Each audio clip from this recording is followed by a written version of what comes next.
Hi, I'm Caitlin. I'm playing Vass. Vass is a devilishly handsome tiefling bard rogue who is fast approaching the curtain falling on his multiverse tour. Uh, for Vass's final fun fact of a 3+ year long campaign, I thought I would provide Vass's thoughts on each of his companions. So, Vass has a tremendous amount of respect for Valen's principles and the balls it took to stand up to his demonic patron, and couldn't be happier that Valen found a new patron in Iris and is already composing an epic ballad to commemorate such an achievement. Um, Vass admires the dignity and valor that Romulus showcased time and time again during their adventure and thoroughly enjoyed their banter, tongue themed and otherwise. He wishes Romulus a lifetime of happiness with Sirit. And as much as Vass detests portals, he is thankful that he wound up in Kryn because it was there that he found another brother. Vass isn't sure where he'd be without Hugh watching his back, or more accurately, his front, and will be sad to part ways with him if Hugh decides to return home.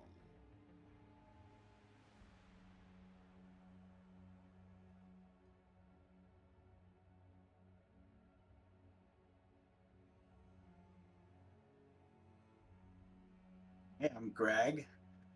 I'm piloting the far less dour and doom and gloom Valen, who is uh, very happy and satisfied that he has managed to free himself, obviously, from his patron and has rebound himself to the inspiration for his, I guess, freedom. His companion Iris, but he is also feels just very uh, lucky, I guess, to have met such worthy companions, um, and been able to go on this adventure.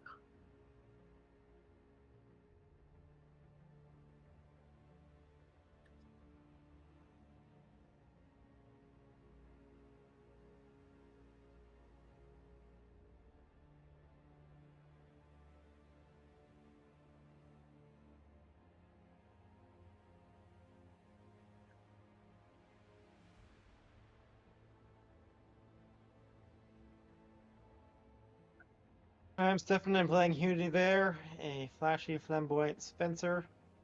And as final um, fact about Hugh, he'd like to recognize the most important companion, of course, his loyal owl spirit Hebu, who has had a Hebu of a time uh, traveling across the multiverse.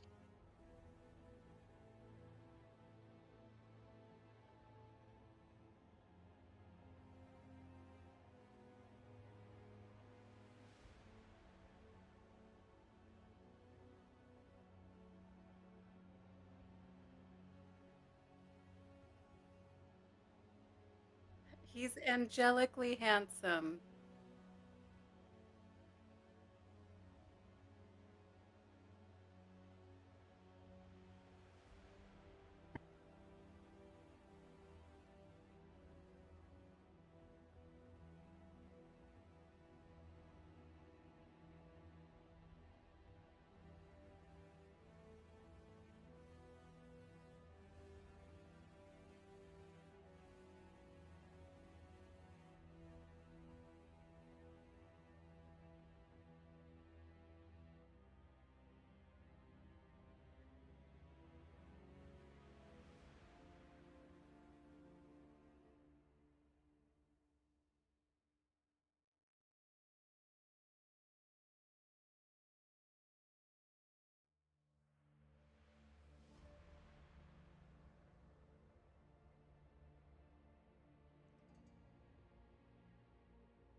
Okay, understood. We will get there as soon as we can.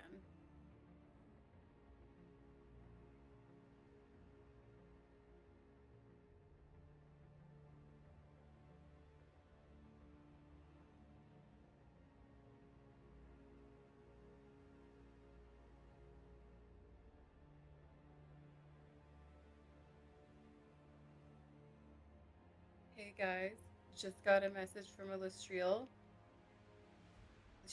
They've been working on some stuff that might be able to help us, but we gotta get back there. Do we know how to get back there?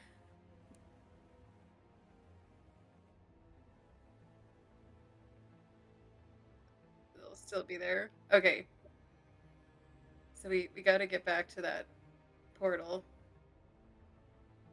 Yay, portals and Yeah, spiders. indeed. How far away is that portal?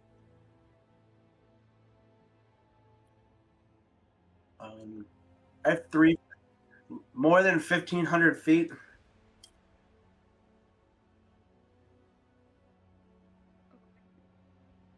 Ah, damn. Well, Hang on. Do I have a thing with this rod that might help? There's the thing. There's a gate. Can that help?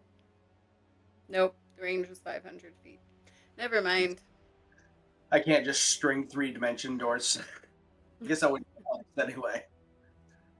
Uh,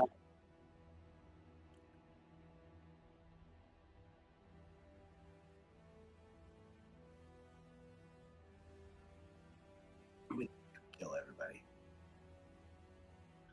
Are both of the Pegasi? Are they both around still? Yeah, they should just be waiting outside for us. I think.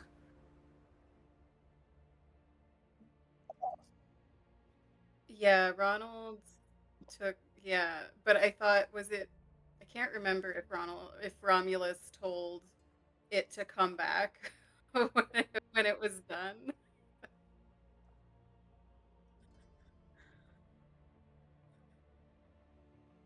Okay.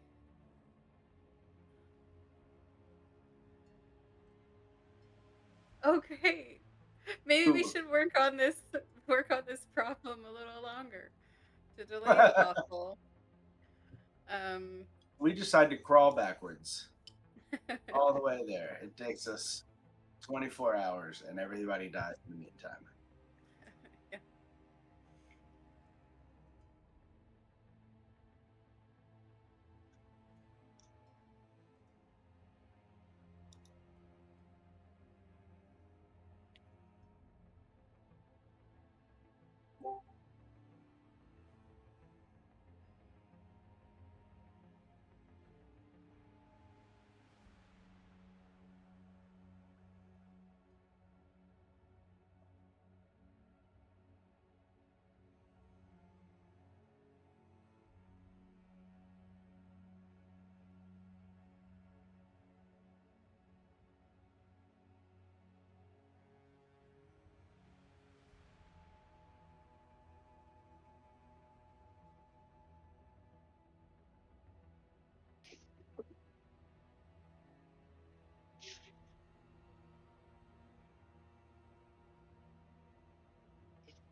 Do you know anything about the Cave of Shattered Reflection?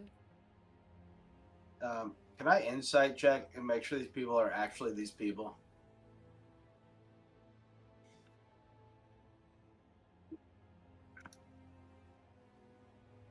Check.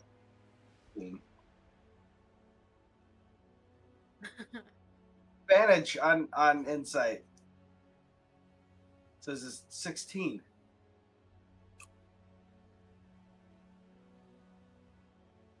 Thanks.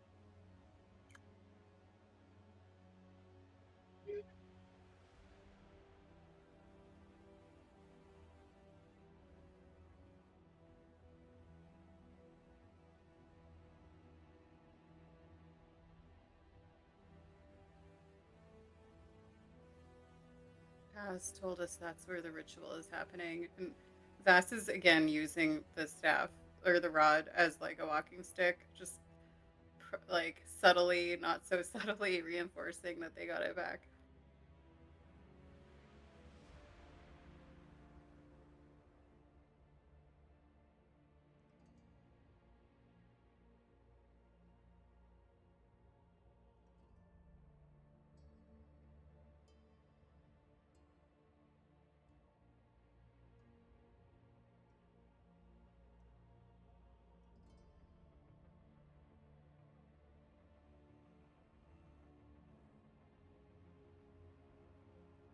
Do we have an exact location on these demi-planes?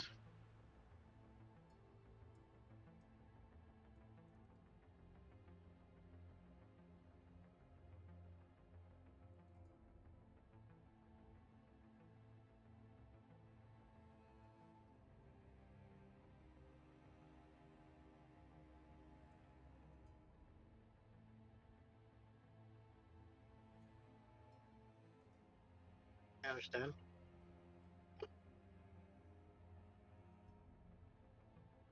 Hmm. Are y'all still not? Oh, sorry.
Do I gotta like say anything to make that happen?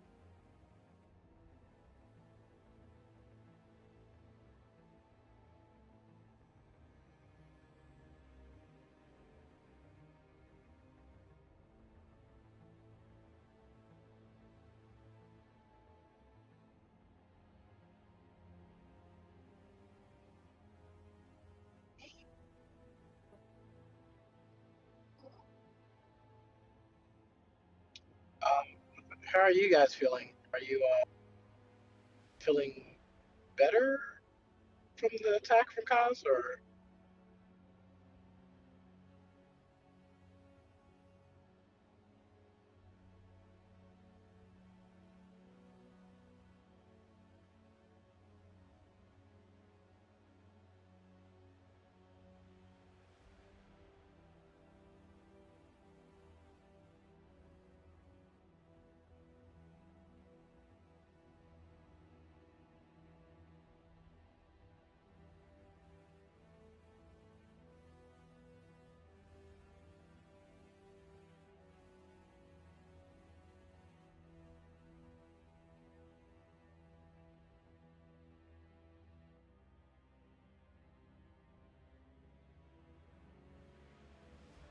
Is there?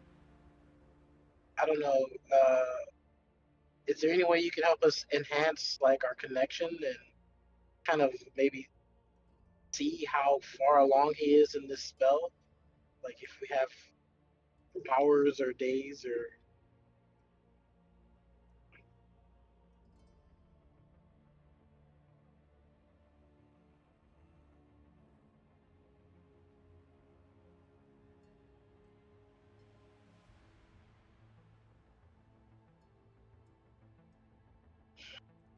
Do you guys happen to have like anything that might rejuvenate us in a short time As if instead it of was a long time.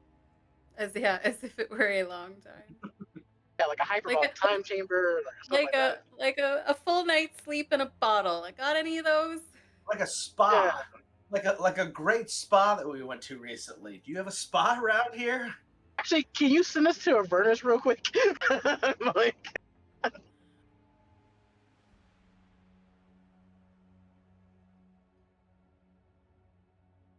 Um,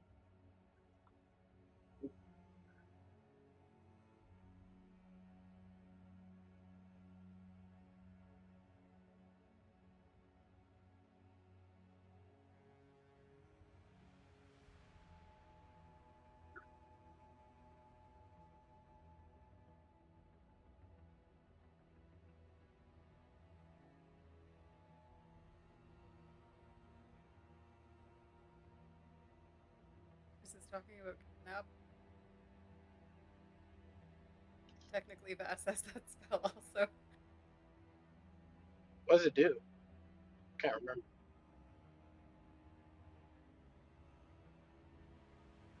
Uh, uh, I'm I'm I'm fine from a short rest standpoint. I'm more trying to be like, hey, what's the handsome devil got to do to get some spell slots back?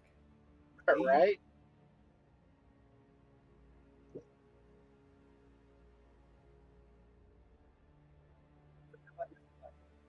it just 54.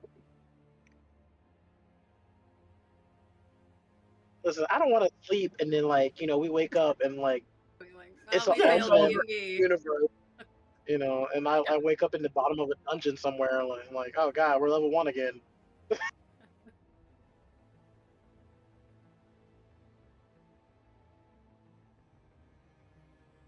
nice. That only makes me want a long rest more. 'Cause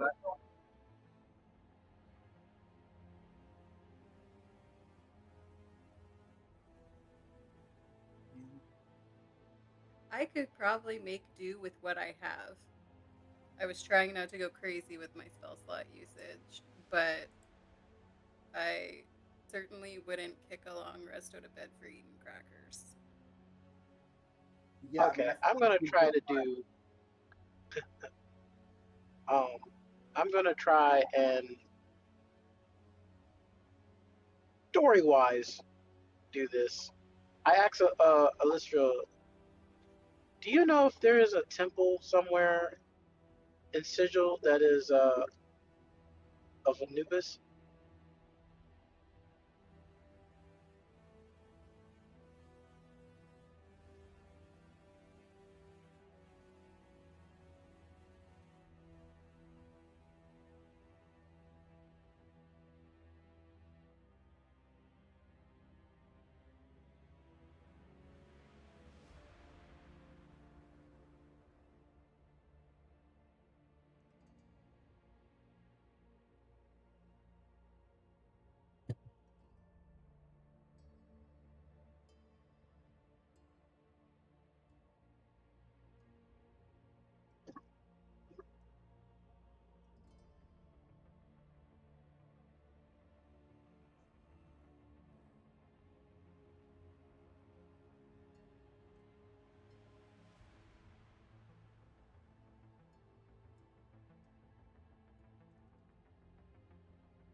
Uh, I'll be right back. While you guys looking at things, I'm gonna try to get some help in a different way. Divine intervention somewhere. Something like that. And I'll start heading towards the Temple of Anubis.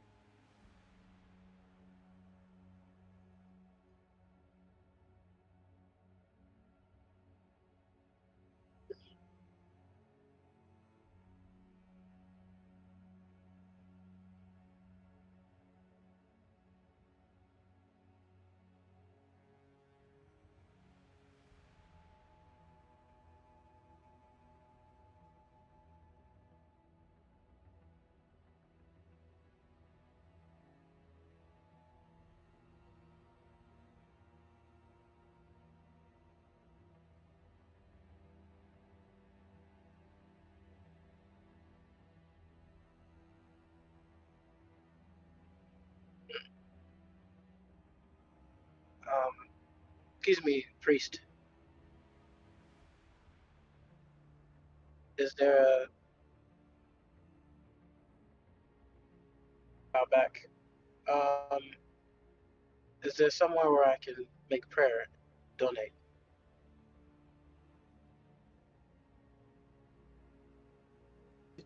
You can see that there is a altar with a small statue of Anubis, and near to it is a offerings box.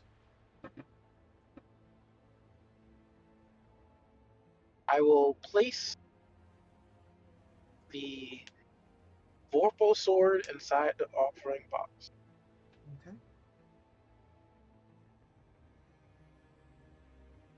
and I will kneel and begin, prayer. O great Anubis, I seek an audience with you, your champion, Romulus.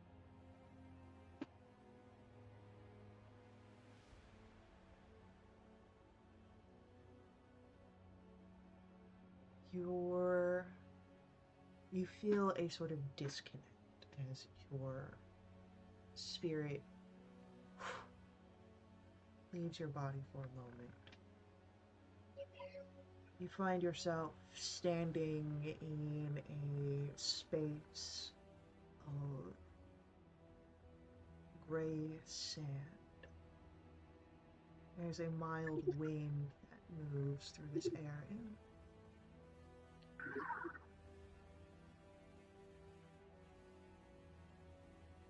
You have called my attention, child. Speak. Normally, I would never bother you. I would do the service needed of me to pass the souls in judgment.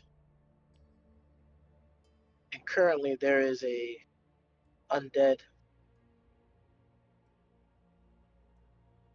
demigod that needs to be judged. We are short on time and short on in personal resources. I will make any sacrifice that needs to be for that me and my compatriots can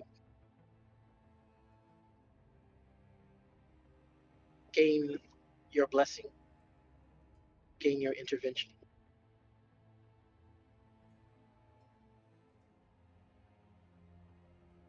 For if we do not stop Vecna, there might not be any great service we could do to you or anyone for that matter.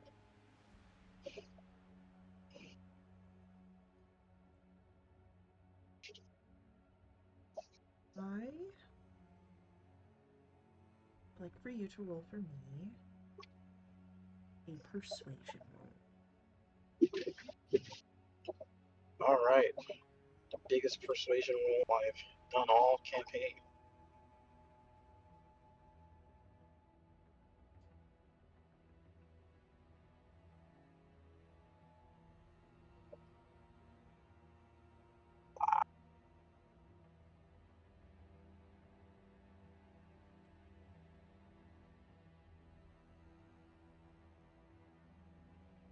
What did I get?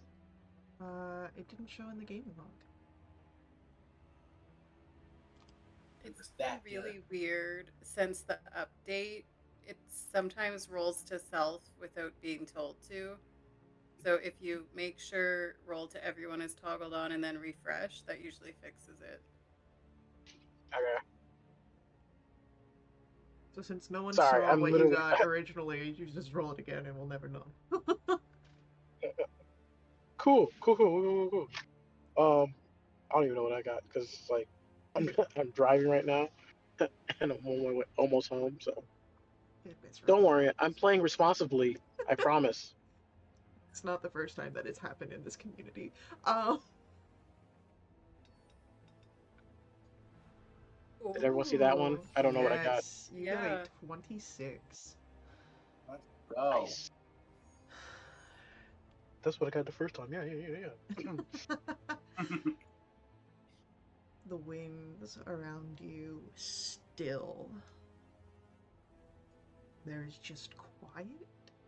You can almost hear the sound of sand as it hits glass, an hourglass, falling, flowing, and then the voice of Anubis.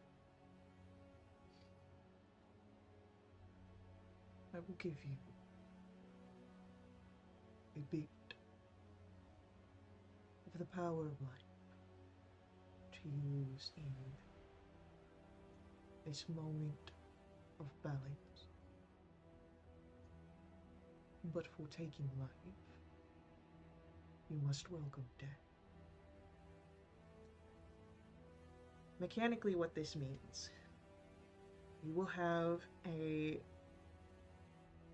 at a time of your choosing, you can use this mote of power that Anubis is blessing you with to grant everyone in your party, or everyone you so choose, the benefits of a long rest instantaneously. However, you will be rolling any death saves at disadvantage.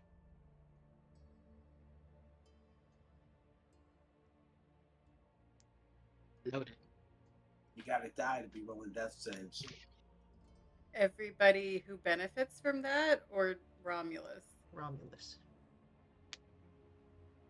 Romulus is the one Oh, asking for the power of life, which means Romulus must be the one to risk death. That's awesome. Because we don't even have to use it right and now. I grab the moat without hesitation.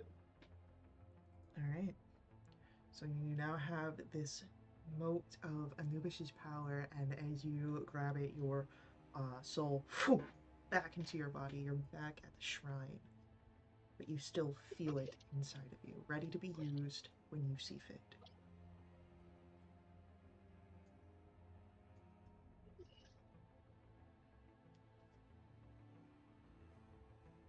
I return to the party, and I give money do I have? Luckily, I'm at a stop red light. um, I leave about 77 platinum Okay. for the for them.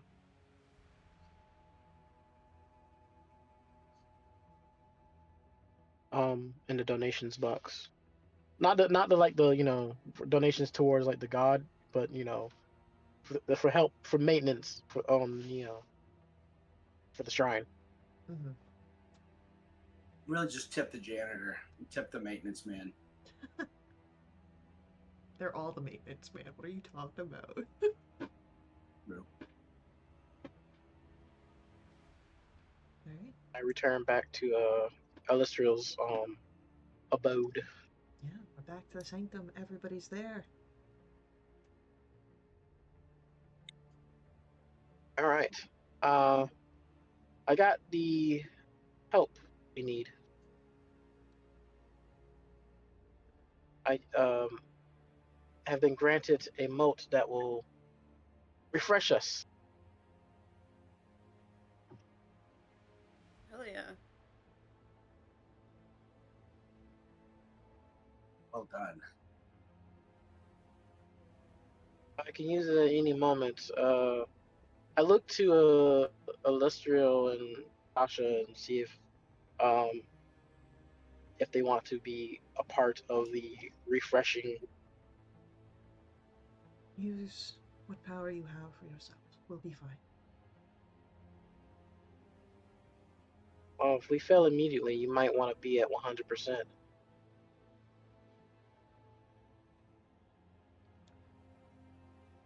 Tasha shrugs. He makes a point. Count me in.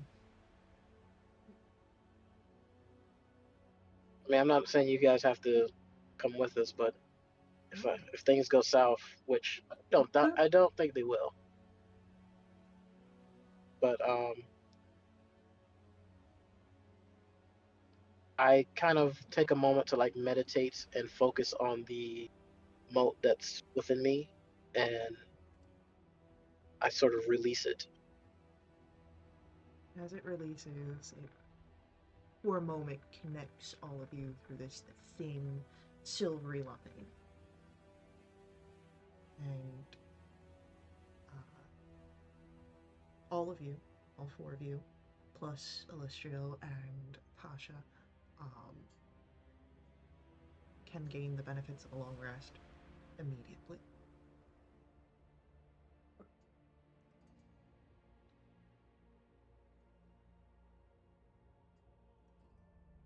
Totally no drawbacks at all.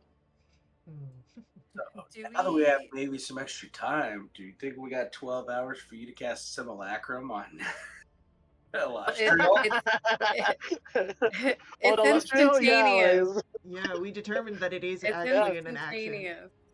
Yeah. Uh, So, hey, taking a can I get taking a one of? Can I Simulacrum get of one? Illustrial wouldn't be hey, horrible.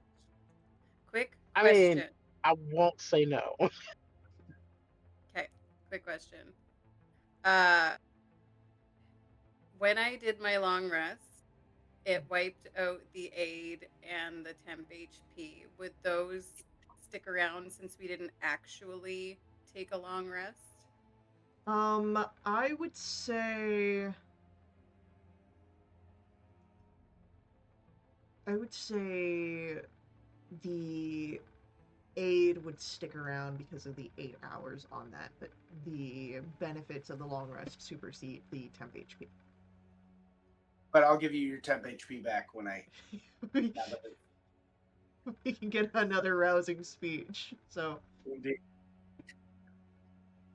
How much? How They much can take. was aid 20? It was 20. Yeah. I checked that before the session. They can take our sheep, but they'll never take our goodies.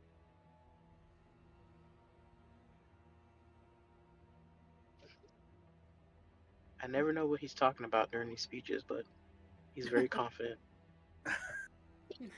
So, did you do a speech already? I'm looking to see how. I don't remember how much it increases by because we leveled up. But yes, I'm doing a very rousing speech about how we're gonna go defeat Vecna so I can go build Iris the best cat house the cat has ever seen.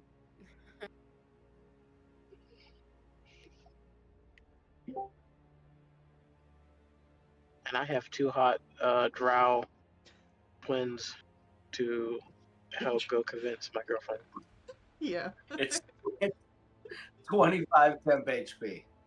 25 temp HP. Woohoo. Cool, cool. I'm still only a fraction of what y'all have, but that's okay. It's You're, not With a my you're complete. triple temple, digits, though, right?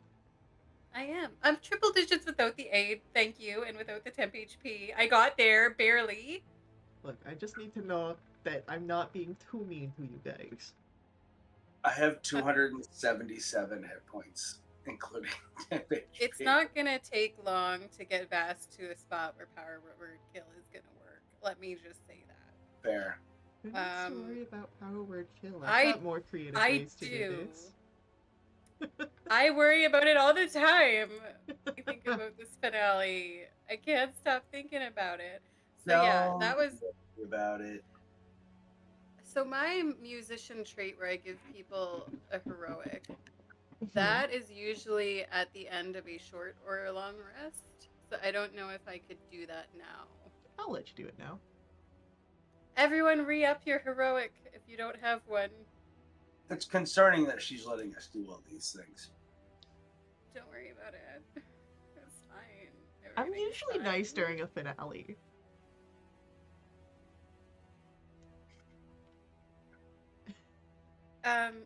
Second question.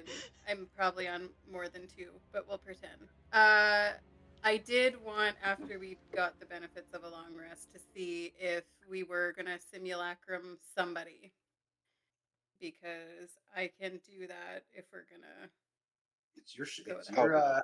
it's your rod, but Nice. Yes, I know my rod is very powerful.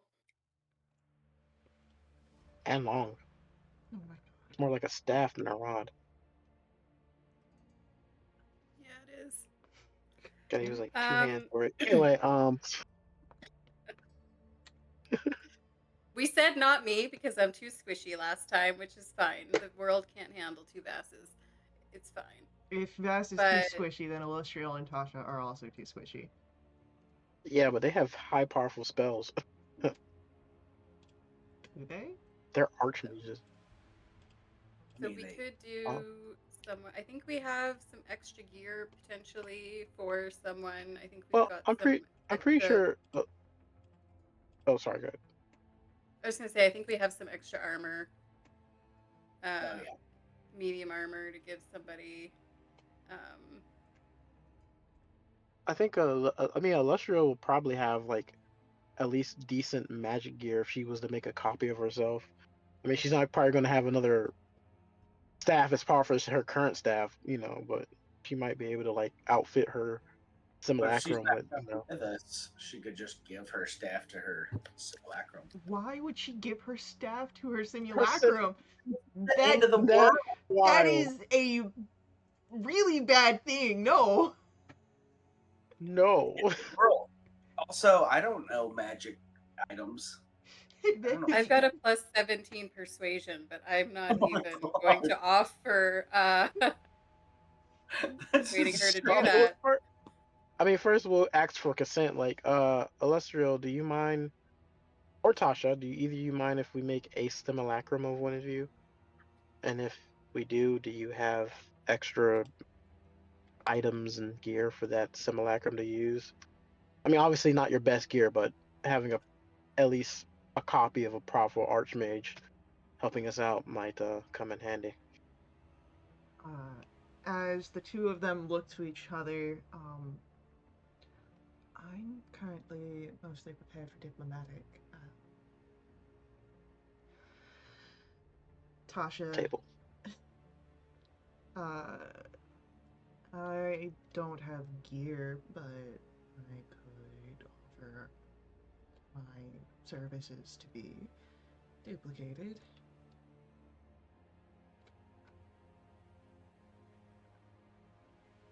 I might be able to provide some basic outfittings for a simulacrum, Illustria will say. Yeah, like I wouldn't make a copy of someone without their permission first. Oh yeah, I know. I know. I was just like getting to the point of asking them.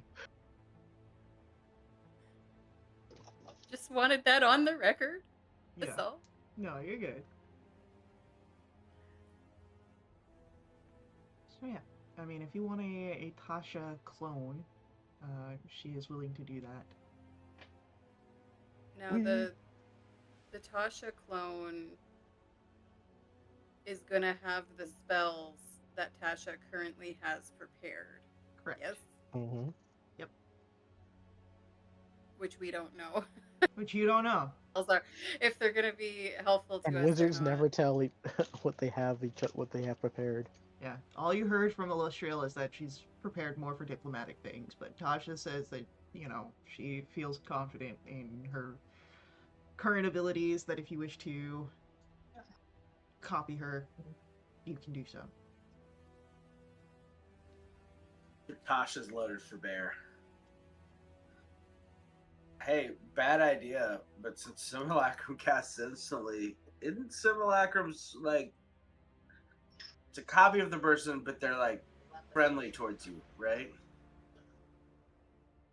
In most Can you, cases. can you simulacrum Vecna? Um, I feel like that might be too shenanigansy.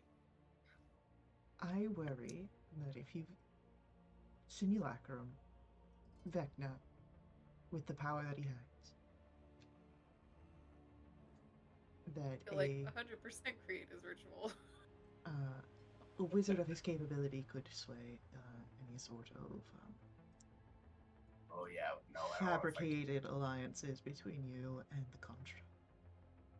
Oh, that Yeah. yeah, that sounds bad. Okay, don't do that. Oh, I don't even know if it's friendly. Oh no, it does say it's friendly to you and creatures you designate and obeys your spoken commands. But yeah, I don't. That other guy in that dungeon on Orth, his simulacra developed their own personalities. So like, Oh yeah. I wouldn't put it past the Vecnos to do the same thing. Touche.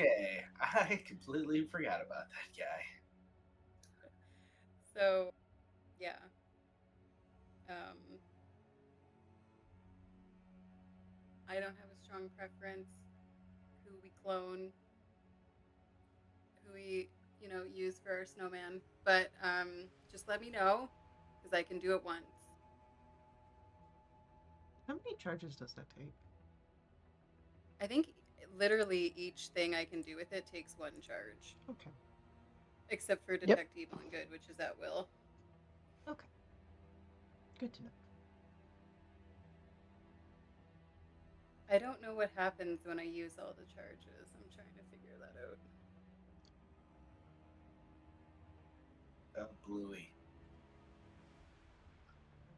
Some things don't go kablooey when you use all the charges. Some things just wait for the charges to come back. It just says it regains a certain amount of charges daily at dawn, Yeah, this might be the and one. that's it. Yeah. In order to destroy it, you have to like drop it into lava, but then it's gonna reform, Yeah. and the random pieces will teleport to random spots in the multiverse after a certain length of time. So you can't actually like That reminds me of a fully destroy certain it. book. Yeah, I'm trying not to think about that. So Um, Not taking that thing to Mordor.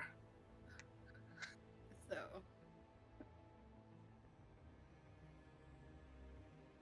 what I'm hearing is that we can replay this campaign and have a whole different set of areas to find. in theory, Yeah. yeah. All right. So, are you cloning one of yourselves, or are you cloning Tasha, or are you not cloning anyone at all at this moment? I vote on Tasha. Sure. You can always clone one of us after that simulacrum No, steps. she can only do it one at a time. Right, She can but have one once that one's destroyed So or out of spells. if Snow Tasha disappears, another We can do simulacrum. it again. Yeah. Okay. Oh, look at Tasha. Like, you, one final time. This is cool with you? If you keep asking if it's cool with me, I'm going to change my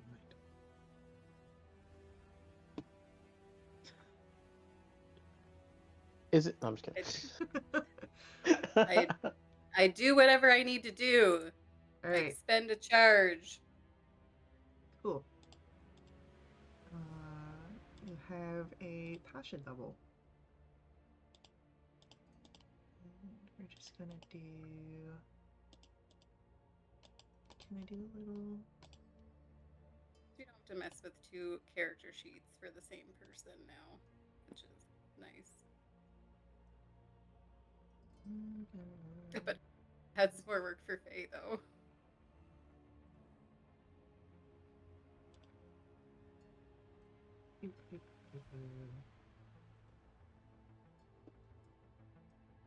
So that way I have easy access. you get a Tasha companion. So that way I can easily pull a token.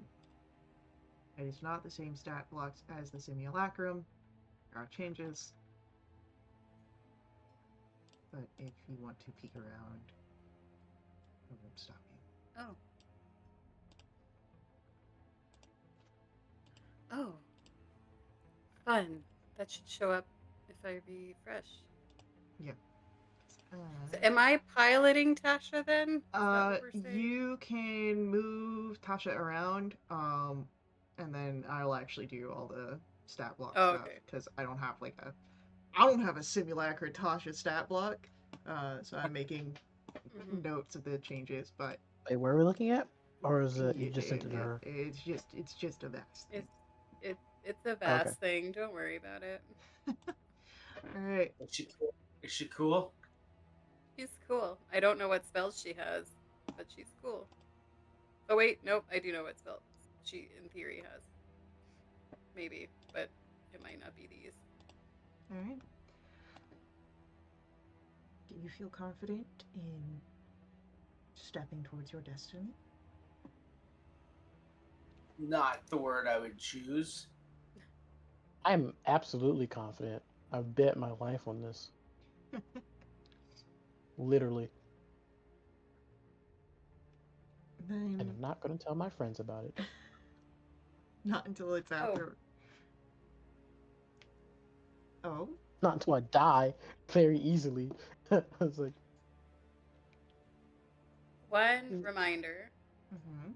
I re-listened to all the episodes that I could over the past few weeks, except for the last one, which I don't think is up yet.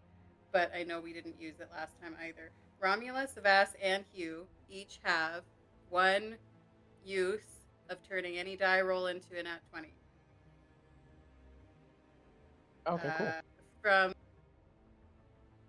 Eberron that no one has used. Uh, so I wanted to just remind people of that. Way to go, notes. We love notes. So, as you move to the portal, now aware of this cave system, Vecna's grasp, um, you step through the portal and immediately find yourselves looking at a uh, a large crystal. You see this 30-foot wide mass. It's translucent purple. It's embedded in the floor of this large obsidian cavern. And you see that some of the crystal faces reflect these distorted images of the cavern. Others flicker with scenes of the lich god Vecna visiting destruction on distant worlds. And there are 3 tunnels branching off the perimeter of this cavern with obsidian crystal faces at the entrance to each tunnel, each showing scenes similar to those that you had seen on the central crystals.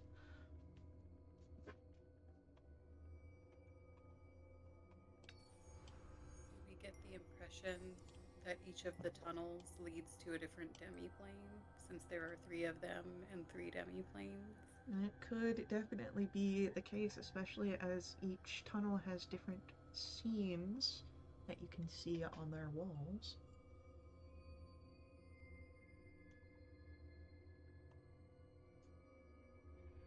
Eeny, meeny, miny, mo, pick a time. I'm just kidding.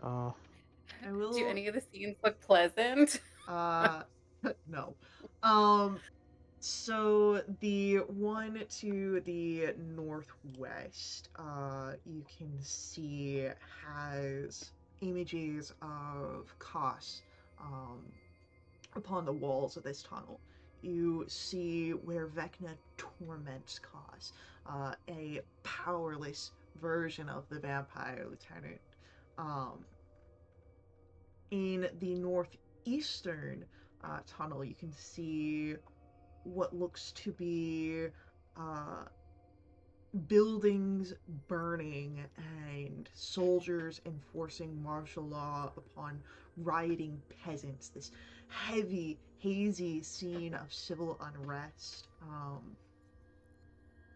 And it is easy to recognize for at least Vass that the reflection is that of the city of Neverwinter.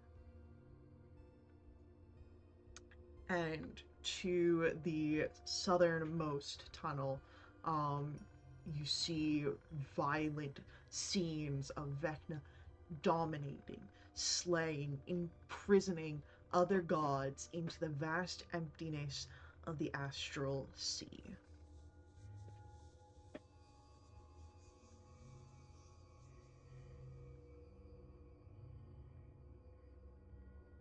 These aren't real, right? They're No. possibilities. Yes. These are. 'Cause I believe each demon plane was set to be based off of some secret, I guess. that's my home. Do we know any secrets related to Neverwinter? We A lot. definitely learned a bunch while we were there from the captives before we met you. Yeah, but nothing specific to Neverwinter, I don't think. No, it was all specific to the people. It was Umberto is a historian of Vecna, and Sarcelle had a vision about a desiccated man causing something terrible to happen.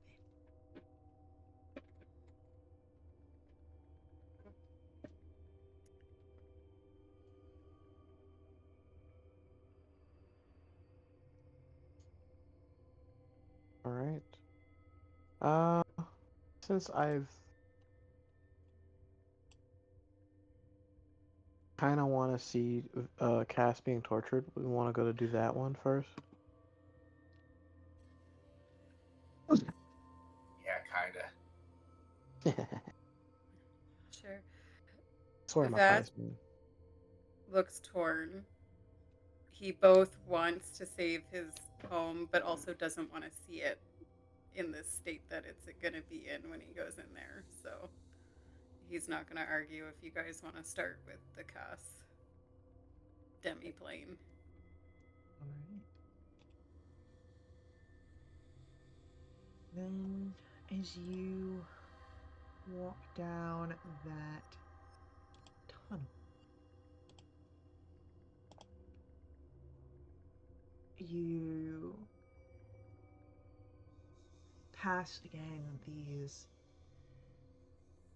visions until you feel your feet no longer on obsidian, but instead sinking into the mucky basin of a sprawling wasteland.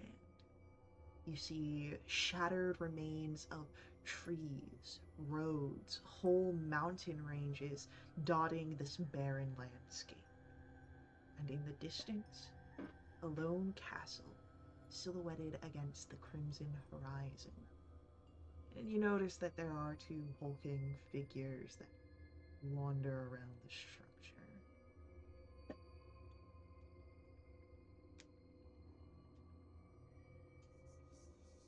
Can we tell what they are? Not from this distance.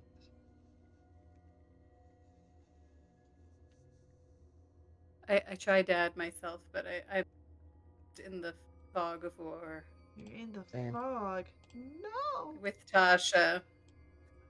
Tasha's snowman.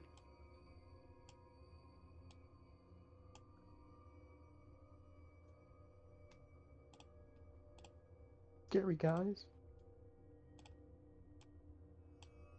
Yeah, there I am.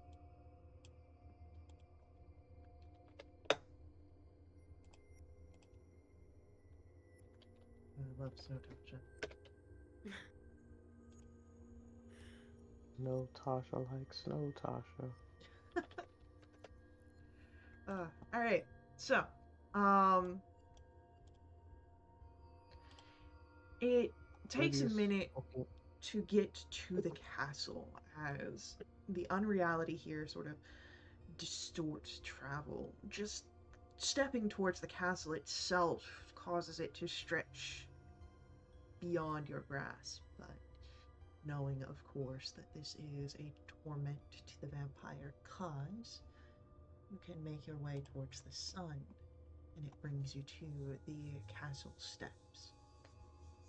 And here, you can see that aside from a few antechambers, the once impressive castle has been reduced to scorched rubble as these two hulking bipedal creatures, each covered in spikes and smeared with blood, stalk the castle's bailey.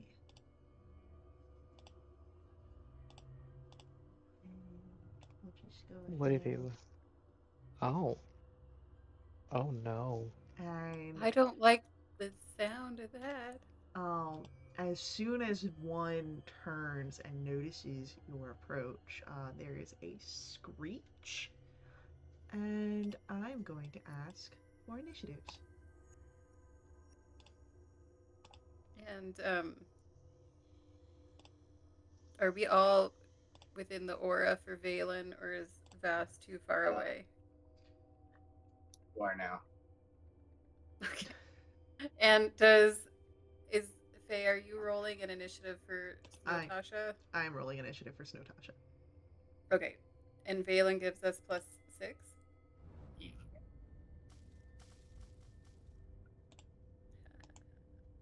Yeah, that's you're 17 for Vast. I have a 17. That dice is awesome.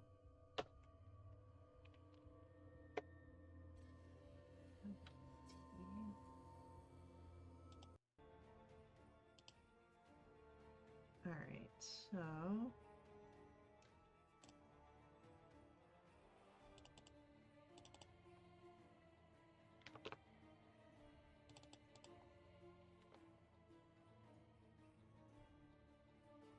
then did we get rolls from Hugh and Romulus? Yeah, I have a 17. 17, and that's after the +6. Mm-hmm. Unless you want to give me more. Samesies. And Well, then Vast might have higher dex. My dex is maxed, yeah. yeah, that is definitely higher.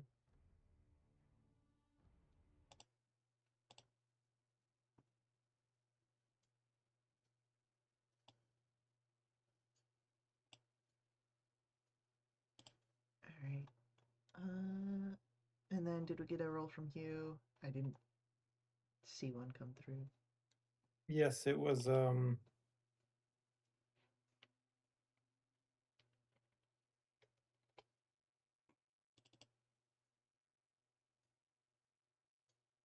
21. 21. Beautiful. Alrighty. So, why did my combat music pause? There we go. All right. So, our cadaver collector, the one that screeched and saw you, is the first one to move and to go and gets right up to you guys. And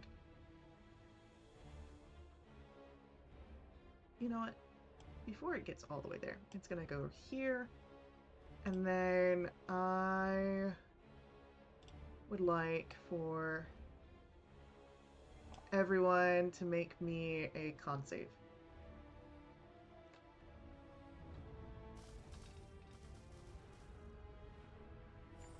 That would be a 15. Ooh, 15. plus. Oh, what do I get? I'm in a paladin +5. aura. That's a dirty 20. All right. So Vass Maybe a succeeds. 13. That is a failure from Valen, a failure from Hugh. What was Romulus's roll?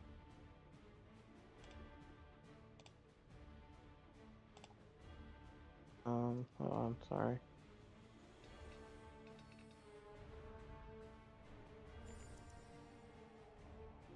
Yeah, fine. 25.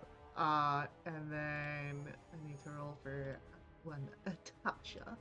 Um, The goat.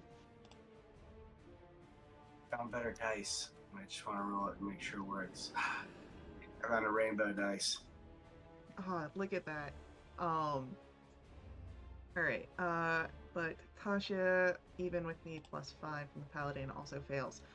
So, um, a failure on this is paralyzed until. But you can repeat the saving throw at the end of each of your turn. As this thing scurries closer, clacking its um, claws. Easy to wants to eat bodies.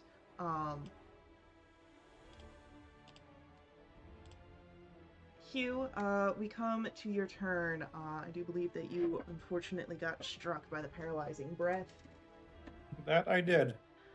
So, not much that you can do this round, but again, at the end of your turn, you are able to remake that Constitution saving throw. Okay, so that should be a Paladin Aura 22. All right, that's a success. You shake that off, and with that, we come to Valen, who is also caught in the paralysis. Um, Not much that can be done, It's okay, I rolled worse. and unfortunately, you stay paralyzed. Um, Just taking a nap. with your eyes open. It is Vass, your turn. You are not paralyzed. I am not paralyzed, and I don't. Let me just check real quick. I don't think I can do anything at all to help with the paralyzed condition. No, I super can't.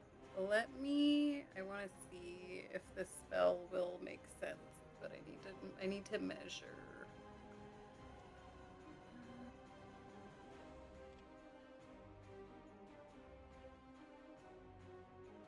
Ooh, I can get both of those guys. Yeah, get them. I'm gonna snap my fingers and do a shatter at 3rd level.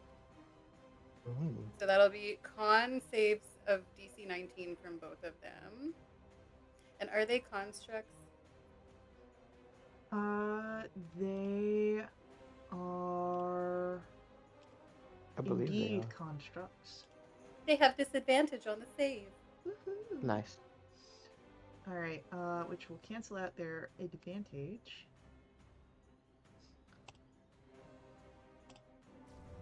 All right. A gets a 21, That passes. and B gets a 17. With some, Well, some that hot fails. dice.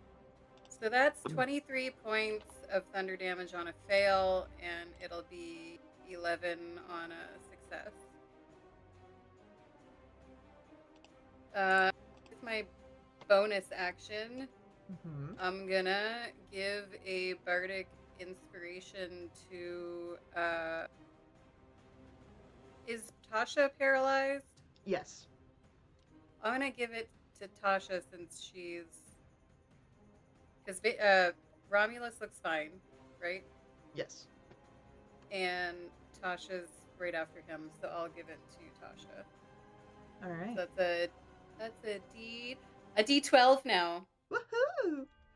Ooh. All right, Romulus, it's your turn. You are not paralyzed. Neat. I'm gonna at 4th level cast Brave Cards.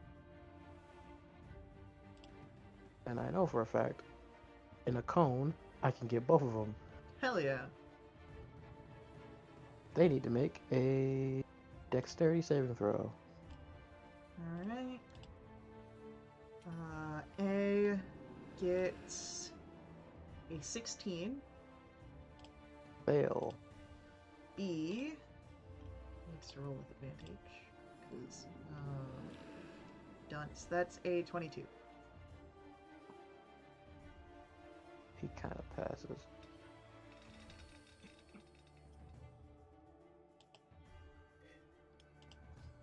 Well, hey, at least it's like the opposite. A passed last time and fails this time, so, you know, the half damage. It evens itself out. Alright. Anything else from Romulus?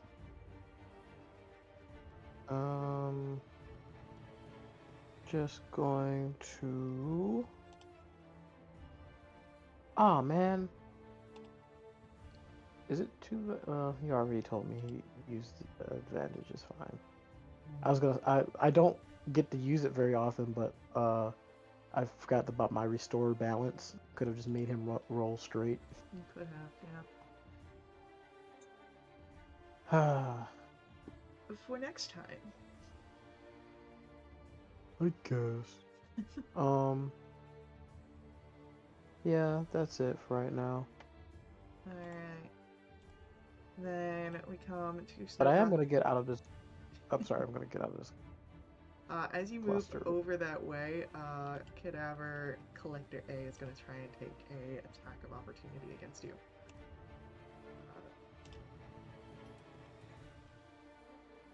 With a 16, however, that is a miss. Yep. Snowtasha can't do nothing. Is going to try and resist the paralysis.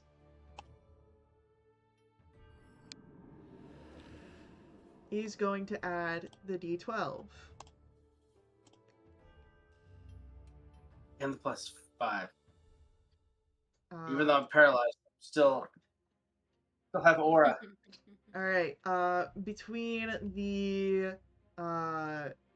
aura and the bardic inspiration, Snowtasha shakes it off and narrows her eyes as Cadaver Collector B turns. Romulus, you're on your own. It's gonna go after you. It closes distance and will make 2 slam attacks against you.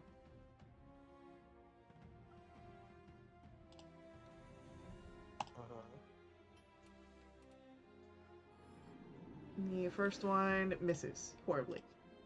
The second one is also going to be a miss, just not as bad. And as we come back to Cadaver Collector A, Valen, you're still paralyzed, aren't you? Sure am. It sees that weakness and is going to go after you.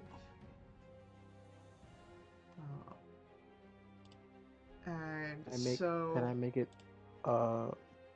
its attack rolls at, just regular? It already is. Oh, okay. Because the Cloak of Displacement. Oh. So,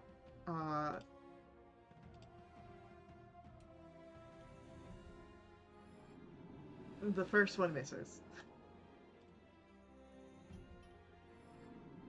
The second one also misses. And Hugh, we'll come to your turn. You are no longer paralyzed. So I am going to Hunter's Mark, Collector A, which gives me advantage. Yes, I heavy staff. Ooh, look at And your I'm dice. very impressive at a crit. Heck yeah! Nice.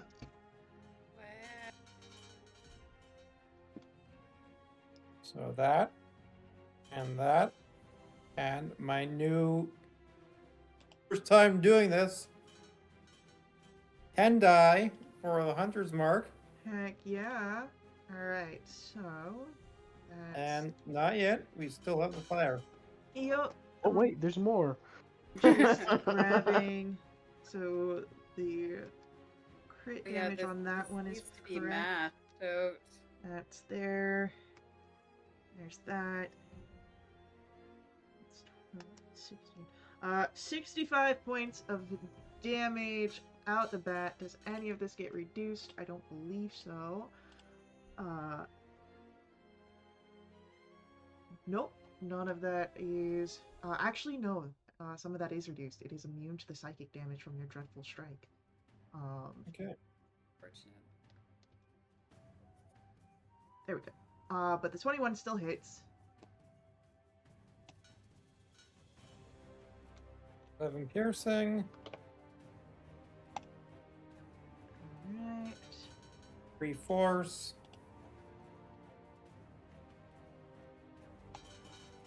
and 7 fire. Alrighty, and that is... Alright. Hugh's turn comes to an end as Valen, you are unfortunately still paralyzed. You can remake your save. Hell yeah, 25. You are no longer paralyzed. Woo woo! Look out. Up for you. Thus, it is your turn. Okay. Vas is going to bonus action steady aim and try and take a shot with True Strike at the Cadaver Collector A. So this is going to be at advantage. Let me get to the right spot on my sheet.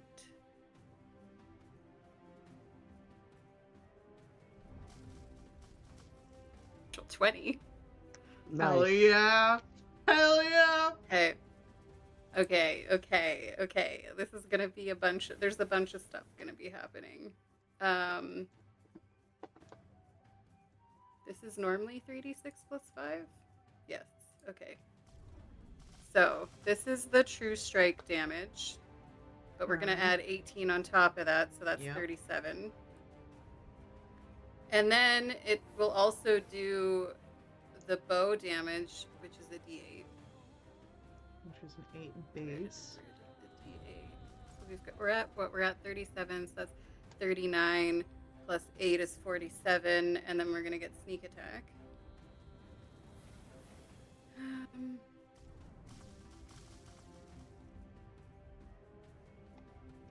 What did I say? We were at 47, so that's 59 plus 18 is 69, 77. It is 77. Nice. Look at me doing math when people are looking at me. So yeah, 77 points of radiant damage, please. Whew! You got this man down to single digits. I love that for me. And I steady aimed, so I can't move. So that's my turn. Does your bard level not give you an extra attack?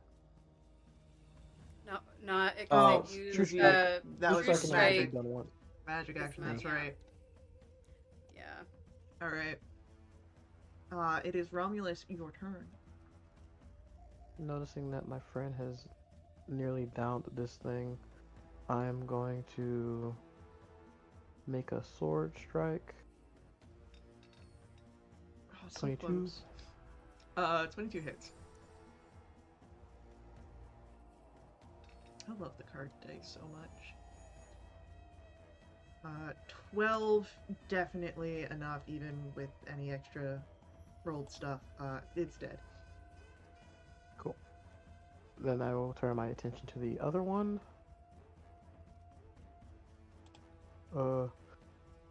Yeah.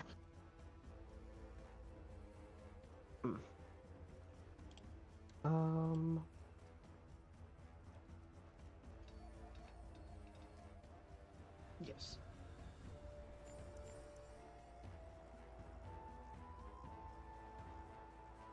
If only it was a natural 20, I could have completed the set. If only. And then I'm going to do a bonus action. Use my free divine smite to add 2d8 for an additional 10 radiant damage Lovely. for a total of 25. Alright. That brings us to Snowtasha. And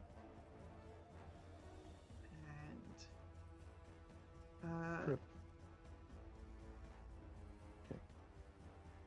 Snowtasha is going to conjure forth this bubbling ball of acid and throws it at the creature.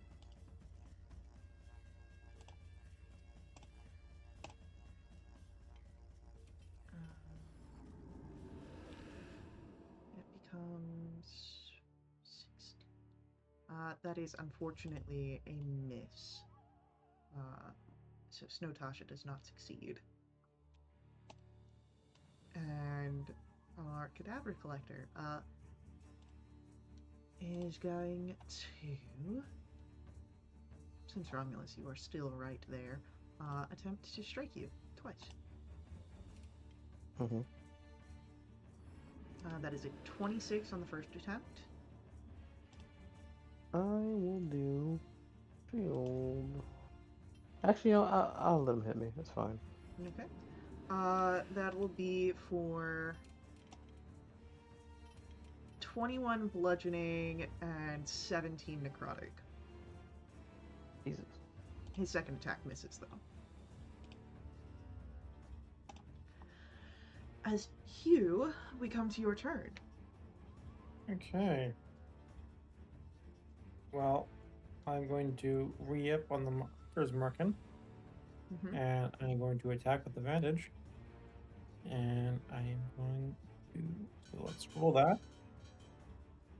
And I got 22. Oh, 22 hits. And second one is 29. Okay. Also hits.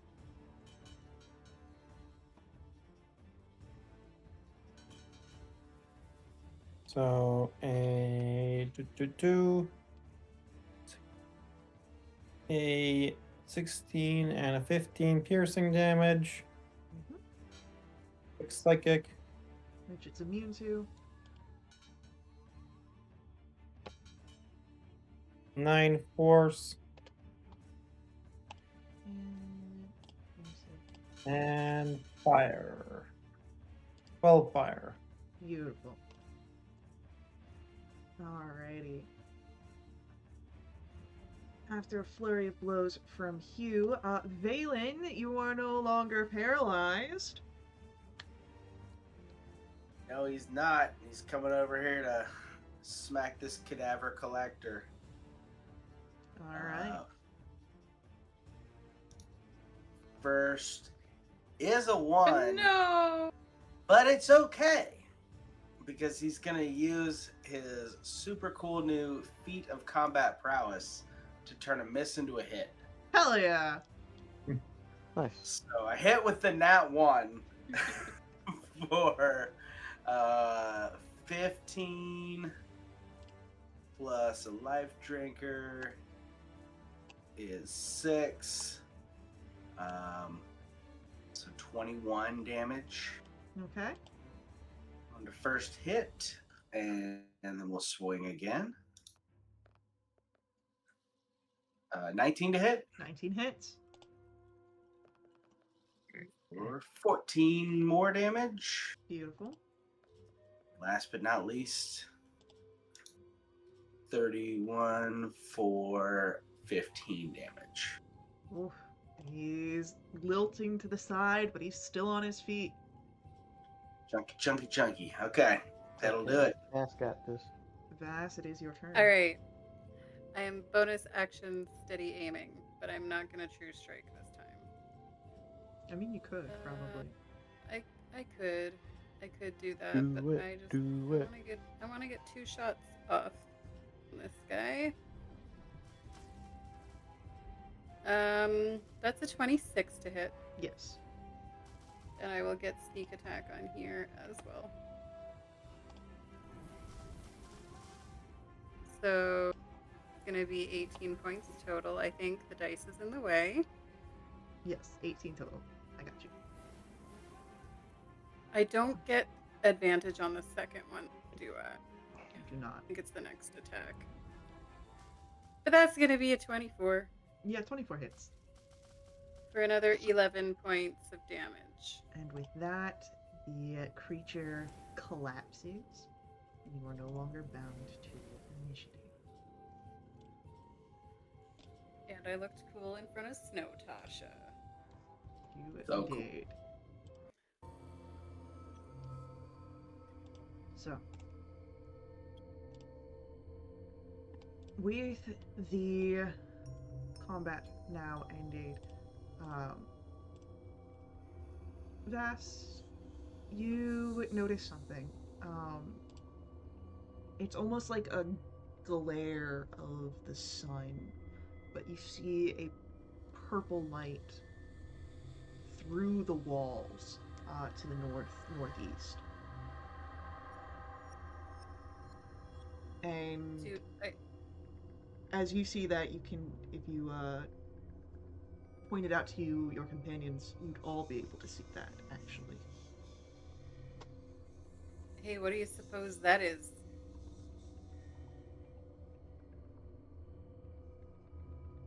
It's a light. Don't ask me what color it is, though.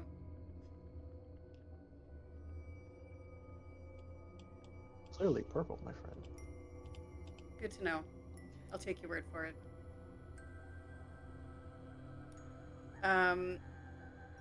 Do I get a certain feeling from the rod about what I'm supposed to do to get this demi-plane to go away? You don't have a feeling from the rod currently, you just have the light.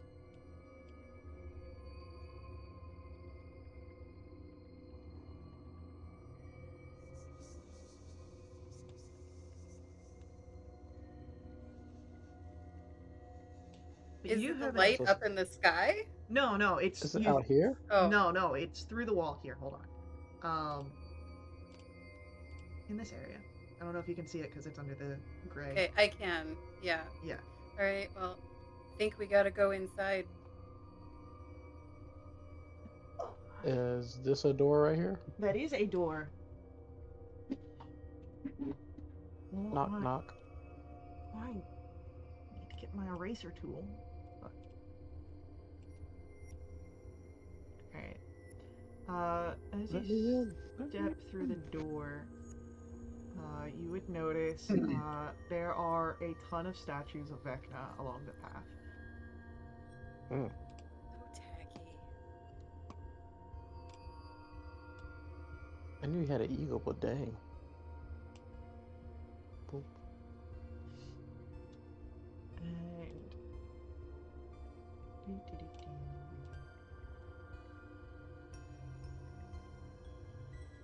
And in this room, if you move further in, you would notice that there is a figure at a dais, a knight in dark armor and red glowing eyes. And he just stands there.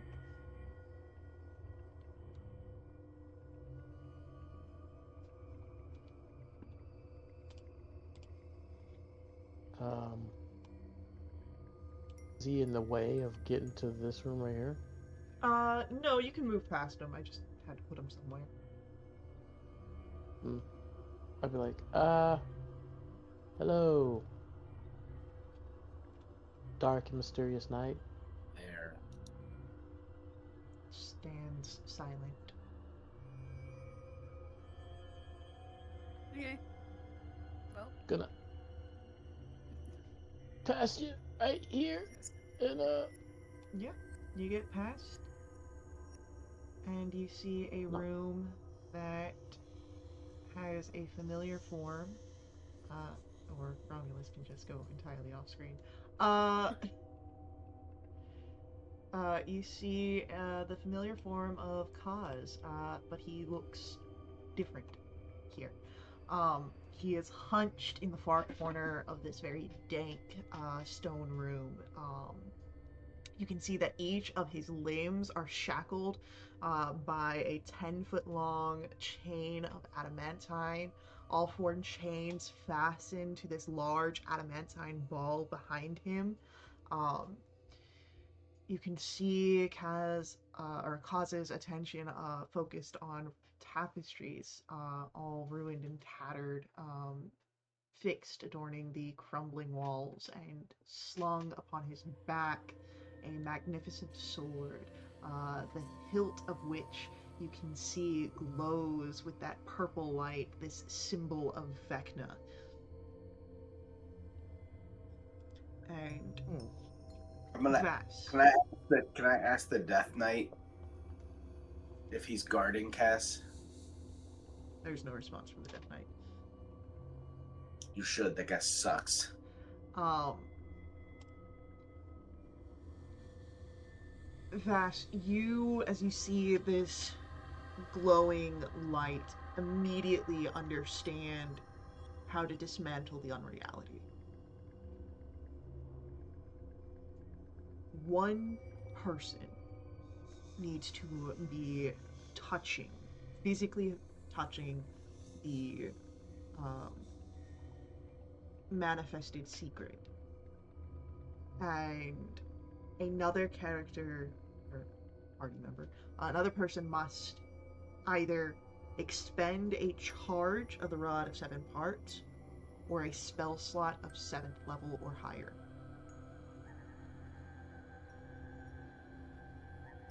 Okay. I will relay that to the group. So if somebody wants to touch the purple, supposedly purple light, I can expend a charge on this rod and we can unmake this reality.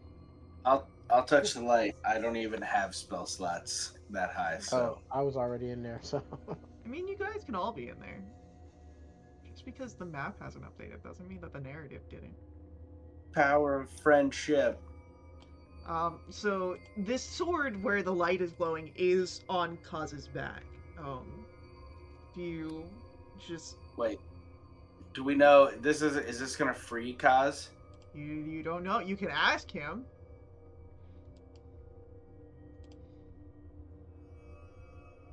Should we just in stab him? his if he hasn't transformed into mist and gotten out of these antimantine chains, I don't think it's gonna free him. I don't think this is the real cause. Maybe he'll Oh, cease to exist once we unmake this reality. ooh, I like that too. I don't know. I assure you that I I'm just work here. very real. I mean, yeah, but I'm you sure wouldn't you say think that. that. Right. What's the If last you're thing you said real, to me? yeah, what he said. What was that, Ronald? I said, if you're real, what's the last thing you said to me? I told you that I assure you I'm real. No, I'm talking about beforehand when we met earlier. I've never met you before now. Okay, yeah, it's a fake. Kill him.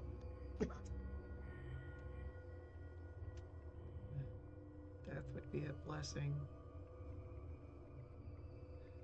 Wow, this is depressing. I'm not enjoying this anymore.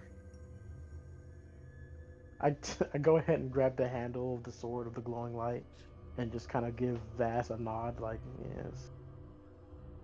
So, And I think real hard and expend a charge. As the charge is expended, the uh, world around you begins to shake and begins sort of sucking into the sword. Uh, and something strikes you. Something that you would learn from Tasha and Illustrial, that connection to Vecna's grasp. each of you understand, calling upon that connection to Vecna, you don't have to stay here to witness the destruction of this unreality. Wherever you are in the multiverse, you can teleport to Vecna's grasp through your link. Oh, neat. Can we bring That. Snow Tasha with us? Because she doesn't have a link to Vecna.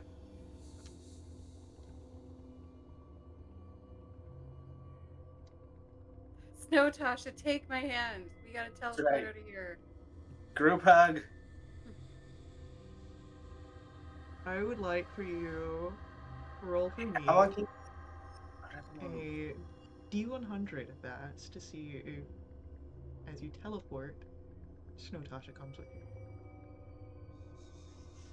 we all have to teleport at the same time? And how long can you survive in a bag of holding? That's a 5.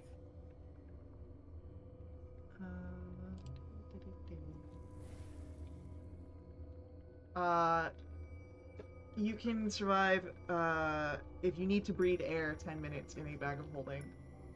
Okay. You do not need to Does teleport the all at the same simulacrum time. need to breathe? Does the She, simulacrum need to breathe? I don't know. You've got either the way. spell! It's made of snow. I don't think it says. Let me look. Either way, if you have a bag It's of holding, partially real.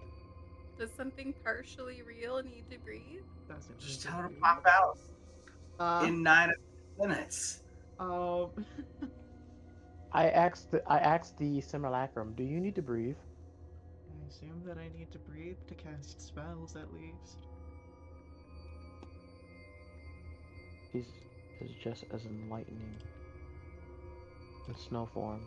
She is in real.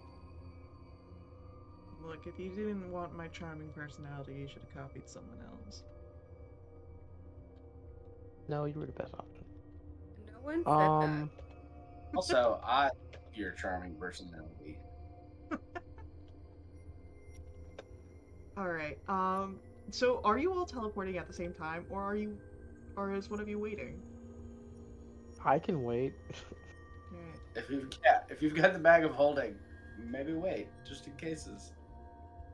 Uh, as, Vass, you teleport and arrive at Vecna's grasp, the hand that was holding Tasha's is cold but empty. Well, shit. I'm assuming Tasha's still standing in front of me. Tasha's still there, yeah. Mm. Shove in the bag of holding. Uh, It wouldn't be my I first time with politely it. ask, which I will politely ask the fake no Tasha. She can get inside the bag of holding for like 2 seconds. Yeah, I've done this before. And sort of like just steps inside. What parties have you been a part of? Yes. um, so yeah, you guys each teleport. And you are back at the Vecna's grasp. You have Neverwinter, and you have the dying gods of the Astral Sea. Let's do the Neverwinter. Come on, Vass, you gotta face your fears head on. And You're not now we alone, destroy them. because you have friends Never said I and was Tasha. afraid. First of all. Your friends. Thank and you. You didn't have to.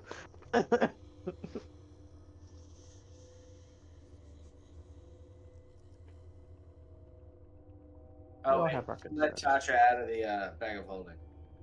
I would have immediately lit her out. Just That'd be a bad thing to forget. stretches.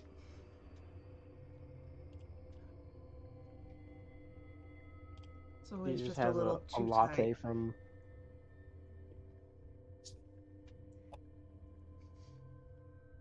So, moving down the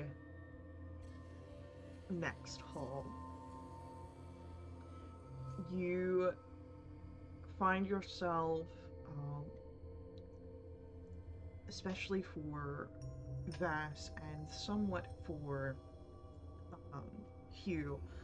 Familiar streets now painted in dismal auras. There's scorch marks, there's boarded windows, and you see as you all step into this space, the gathered um, mass of commoners that I don't have actual on the map because that's a lot of people. Um, but there is this regal figure that is clad in menacing spiked armor that stands on the balcony of a castle 10 feet above the city square. You see four sets of gallows lined up in the center of the square with the armored figures features all shrouded in black shadow. But you can see fitted on this figure's head is a striking golden crown, one that the Lord Neverember has been known to wear. And it is upon the front of that crown that glowing purple symbol of Vecna. And you can see that there are terrible citizens in this mob as they gawk up at their king with tearful and disbelieving eyes. And beneath the balcony, 12 armored, desiccated figures standing guard to keep the crowd from advancing any further.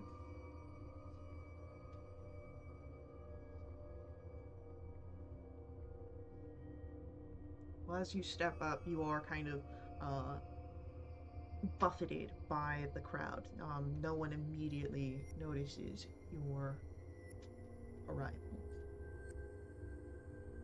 I cast fireball. Yeah? No, I can't. I'd let you I do it. don't care how big the room. It's like I don't care how big the room is. I said I cast fireball. I don't care how many Um, commoners are here. I mean, it's they're not not real real. commoners, right? I mean, Probably. real or not, you use the commoners, peasant railgun, all sorts of shenanigans. Quick, I hold All this wonder. right. rock. I wonder if Uh, we can convince Lord Neverember to let us just like touch the crown just for a real quick second. I think he's gonna want to do that though. well, here's what we can do. Um, I could summon my steed for free and just ride up there, grab it, and you can do your thing. Yep. Uh, do I have to be within a certain distance? Do I know of the secret manifested in order to expend the charge and have it work, or do I just need to be able to see it? That's a great question. I'm going to find out.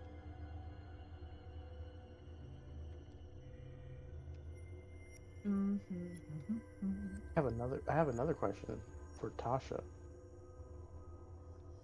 but I'll wait till you answer Vass's question.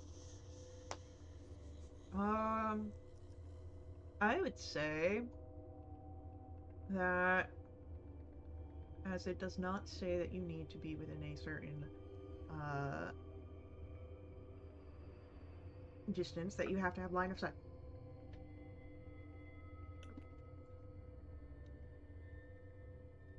Is Lord Neverember doing anything right now? Is he addressing the crowd or? Um, right now, he's not really saying anything. But it does look like an address has been given, especially with the fact of the white being present as like this sort of barrier. Um, and the crowd is sort of kind of taking it in, it seems.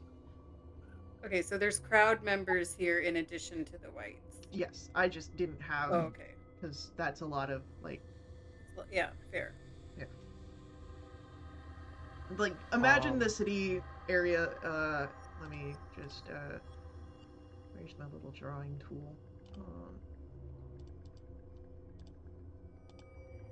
everything that's past this line, you can just assume has like a ton of peasants.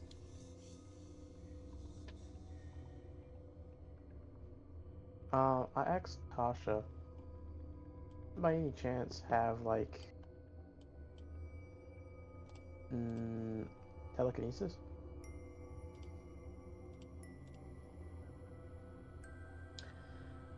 Um, I mean, yes, but if I use it now,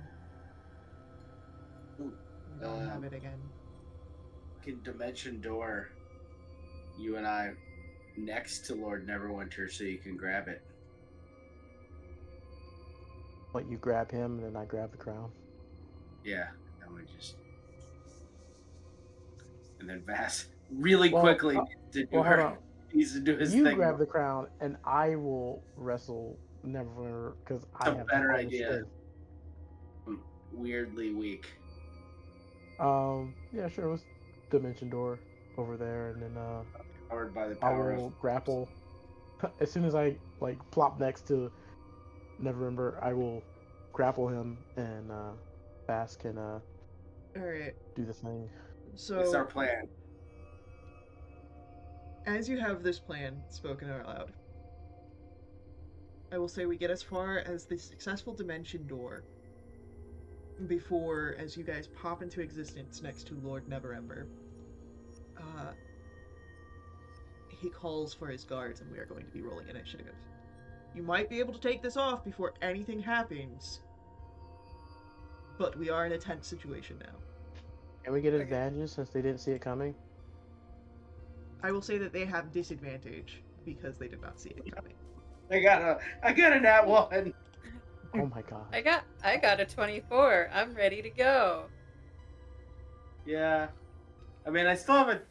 I think it's still a 12, but it's not good. Alright. Nice. Like at Romulus and I are going towards the bottom. Yeah, I got a total 14. of Oh yeah, because at least you get your +6. Oh. It's gonna be a great time to have taken alert so we can switch initiatives with somebody. Is anyone a criminal? Criminals can do that. Alright. no. Ladybug keeps lighting in Damn, on my mind. Vask out here with a freaking 30 after the +6? No, I don't get the +6. Oh, because you're out of it. Valen's too far Only away. Romulus gets it. Only Romulus gets it. Damn. Because I'm special. Alright. Alrighty. With that, then, as Lord Neverember gets to go first, having already called for the guards, he doesn't see Vass, Tasha, Hugh, anyone like that. He only knows of Romulus and Valen, so he's going to call the guards up to him. But in the meantime, he will draw his sword and make attacks. No, he's not going to draw his sword and make his attacks. He's going to draw his sword and slam it into the ground. And I'm going to ask for a Constitution. Is it a Constitution saving throw or is it a Wisdom saving throw? It is a con save from Valen and Romulus. You don't want it to be a wisdom? I'm sure. I want it to be a con. 15. Valen fails, Romulus saves, as there is this rumbling energy that rushes out from his blade. That is going to be on a failed save.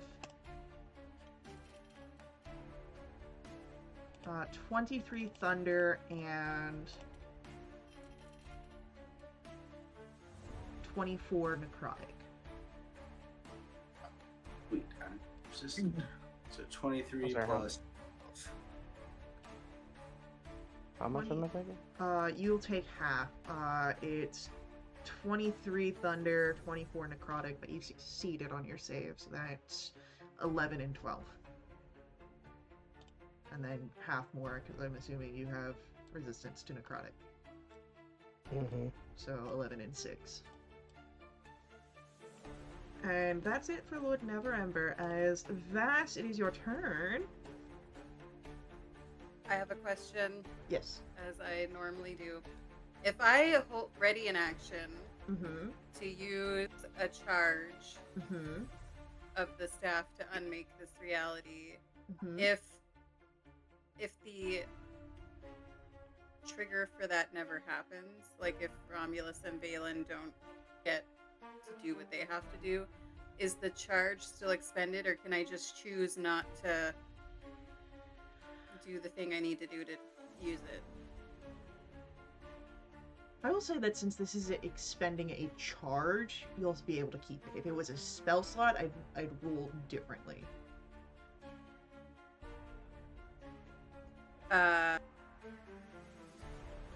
I am going to use my bonus action to give a bardic to Romulus because he's next in initiative Mm-hmm. of the friendlies that are up there.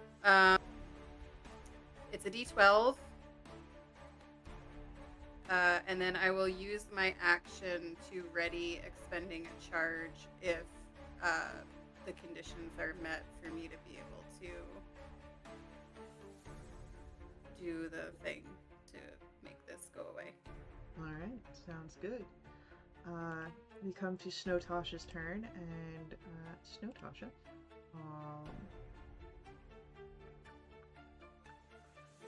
He's going to step forward.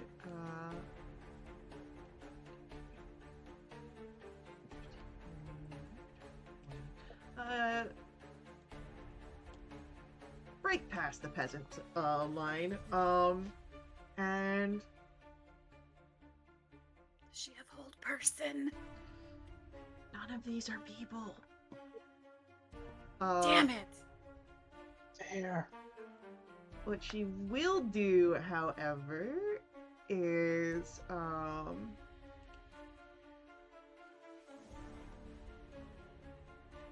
because this is Tasha's spell, she's gonna change it up some, because she can do that. Instead of a single target, Tasha is going to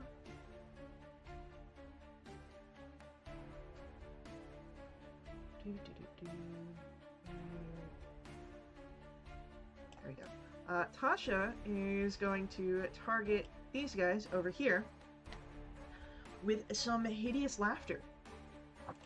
Nice. Does she got that as just her hideous laughter instead of Tasha? It's named after her. She made it. That's why she's able to create this little I cast my hideous laughter. right. But so she's going to target these guys with her little amended spell. The spell book in front of her, flipping through the pages on its own as she creates the somatic components for it.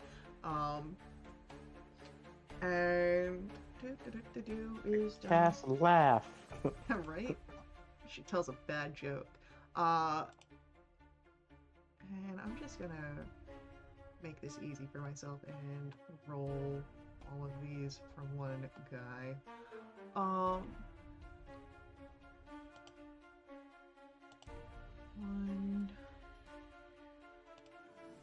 2, 3, 4, 5, and 6. Alright. Alright. Bam.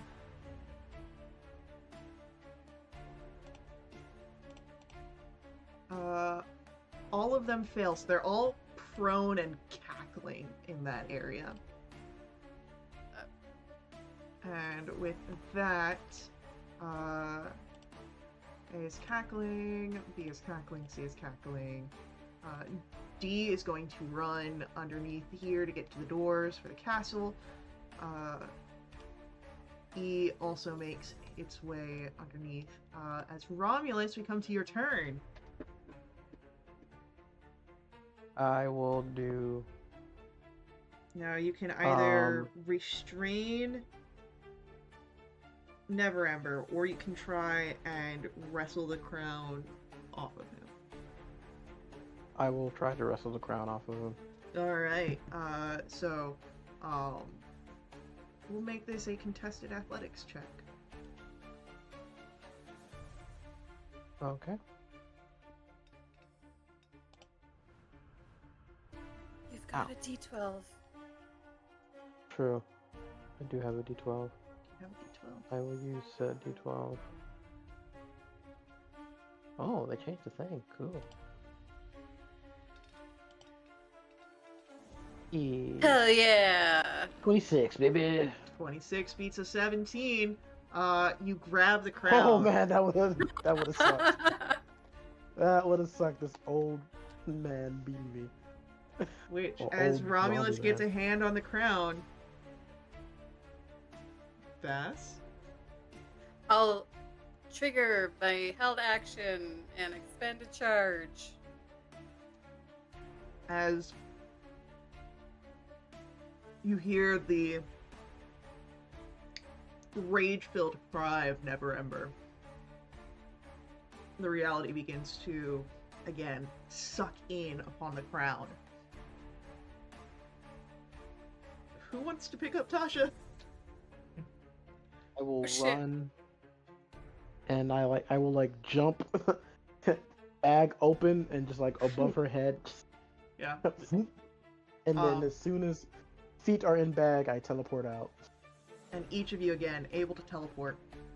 And as we teleport back to Vecna's grasp, no longer bound to the initiative, and the walls empty of that unreality, much the same as causes torment. We have the astral sea, the dead gods, left to the south.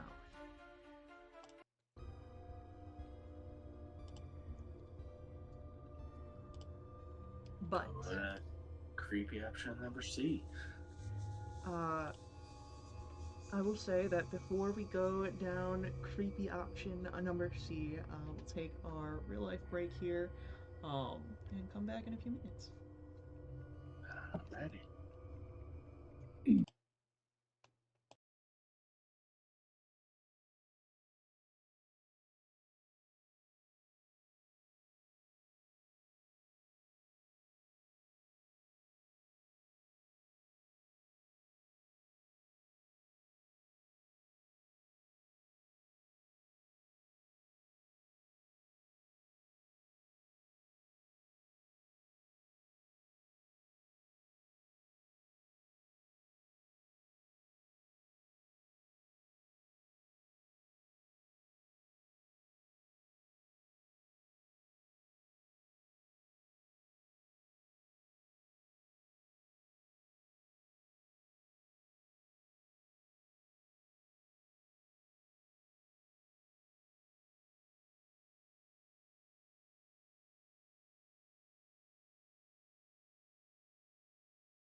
speaking of multiverse, we've got a multiversal problem. And there is, of course, the final halfway where as you follow down past the visage of broken and defeated gods, you find yourself stepping into starlight. And you float amid the vast void. It's speckled with these silvery lights, and around you are the floating remains of enormous stone corpses. You see a monstrous behemoth resembling this horned serpentine lobster as it drifts slowly through a patch of debris, and it groans in agony, its one eye darting around in confusion, and you would see Vecna's unholy symbol glowing faintly from within the behemoth's immense torso. There are these 6 spherical pests, each with a single eye and gaping maw as it gnashes at the behemoth's flanks.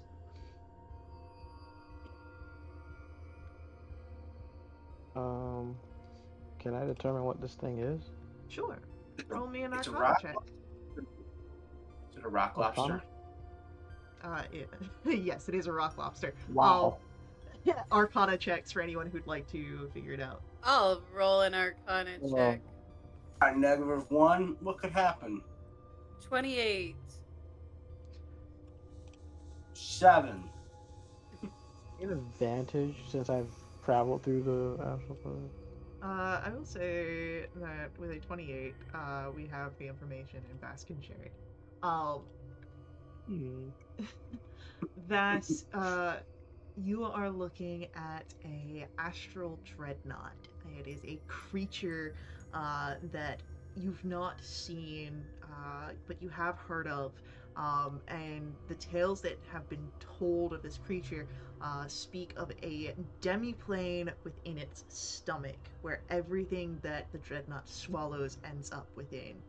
I would say that with a 28 on your knowledge, you'd also know that should the dreadnought die, the demiplane inside it would be destroyed, leaving everything within it to float aimlessly in the astral sea.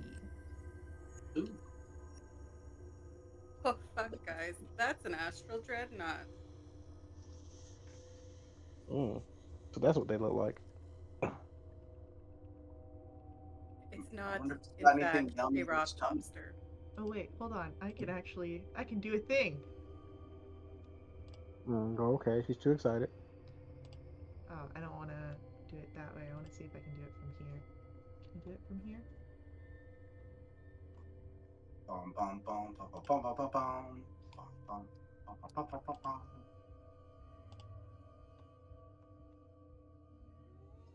No! Wait, no, I'm looking at the wrong thing.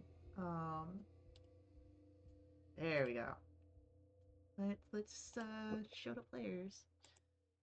Oh. Great. Oh no. Yeah. That's So big. it's not like the light isn't embedded in its chest. It's like it's inside Yeah, where the demiplane would the be. creature. So Oh, no. you want I us was to be hoping- swallowed. I was hoping that maybe we didn't have to kill this thing. You don't since have to seems kill a it. You little can go in. unhappy. You can I go don't think we have to inside. kill it. We have to go inside of it. Yeah. You could go either Nobody route. Inside of it. Nobody with a bag of holding go in there. Just Everyone don't in the open the bag. bag. Just don't open the bag. But no. Tasha, Yeah. hop in the back now. But yeah. So you could kill it and cause it to, regurgitate the entire demiplane, or you could go into the demiplane. Okay, I guess we gotta go in there. Yeah. If it has anything good in its tummy. Hang on, let me read a thing real quick.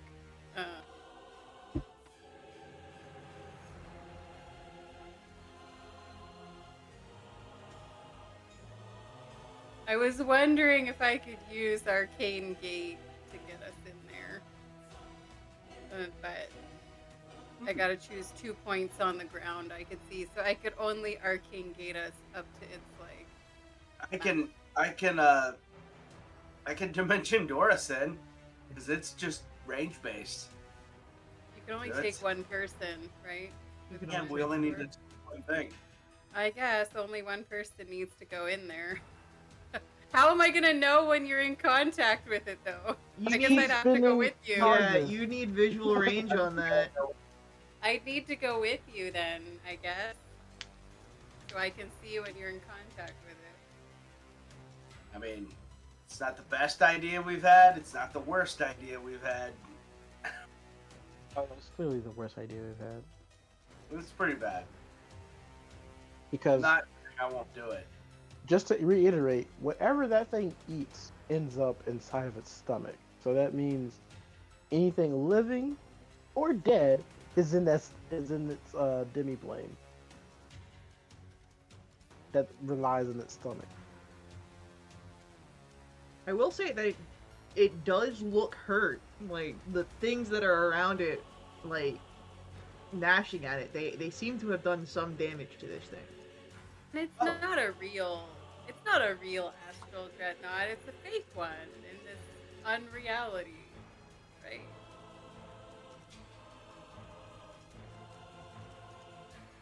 Maybe we ask it if we help kill all these things around it, if it'll let us, if it'll make itself barf.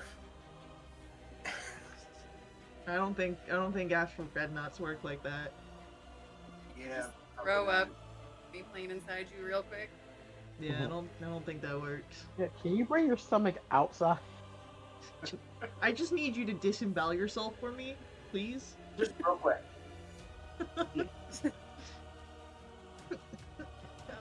Are we killing it then? I mean, Well, the eyemonger things are attacking it, right? The eyemonger things are attacking it, yes. We'd at least kill those first, because we don't want to kill it and then have it kill us. I don't know. I don't want to have to. I would rather. Enemy of my enemy and whatnot. Yeah. But I feel like It could be a Mexican standoff where, you know, as soon as you start fighting, you know, everything's... Then it'll that's kind of my thoughts just get there. hostile. Yeah. One Right, way to so find here's out. Maybe Here's what Eyemonger's just like killing, and then once the dreadnought's dead, they turn on us. yeah, because once we kill the dreadnought, what's stopping the eyemongers from attacking us? So how about this? Probably the whole expulsion of a demi-plane. Oh, that's true. Cast disintegrate. Okay.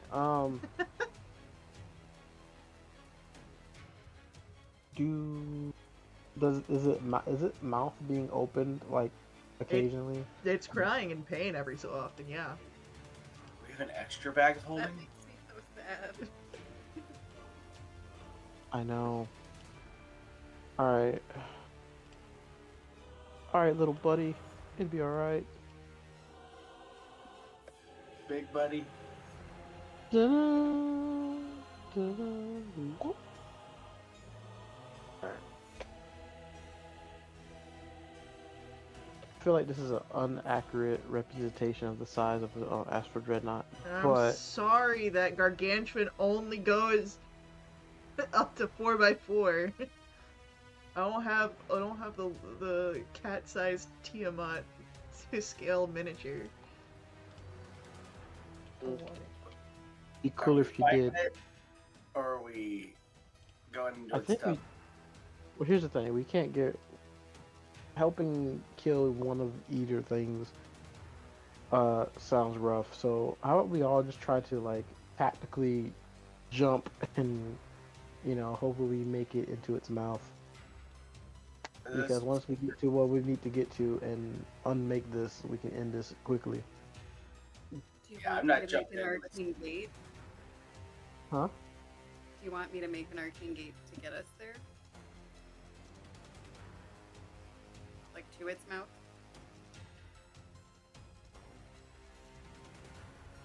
I will jump into its stomach. I don't know that I'm gonna jump into its teeth. Well, you need to jump through the teeth to get to You its have to. tummy.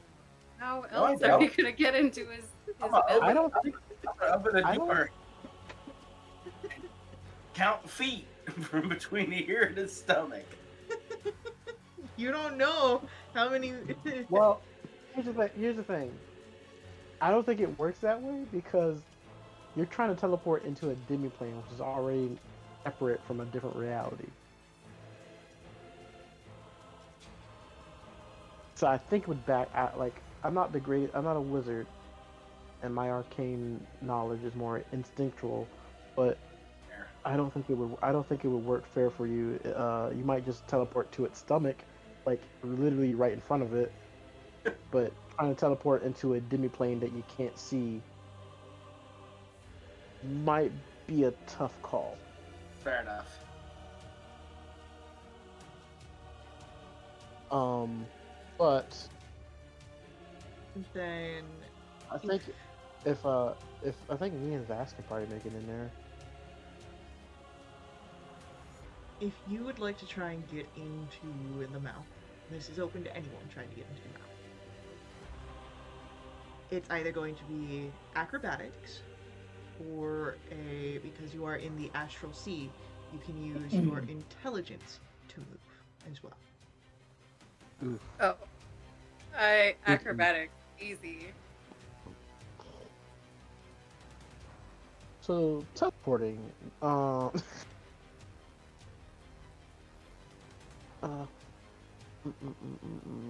This is just to see how well you get into the mouth as it's like opening it up. Can I just like misty step into the mouth when I Sure. get close enough? Yeah. I'm gonna do that. Okay. I will make an acrobatics check. Yep. Every time that happens, I keep thinking it's a meteor. That's a 25. We all going? Anyone who I got wants a to go 20. can go. I got a 22. That way, in case there's something else in there. I got Hugh and Snowtasha. Wow. Snowtasha. You make sure this thing doesn't. Well, she kind of has to go with one of us because otherwise she won't be able to get out. Well, Right.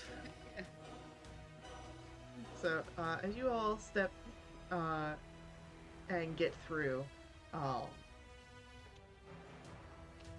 do-do-do-do-do. Let's get to our new map. We're in a tummy. Yeah, we're in a donjon. Is that like a casa? Was it? What's the man casa dojo? Oh, yeah.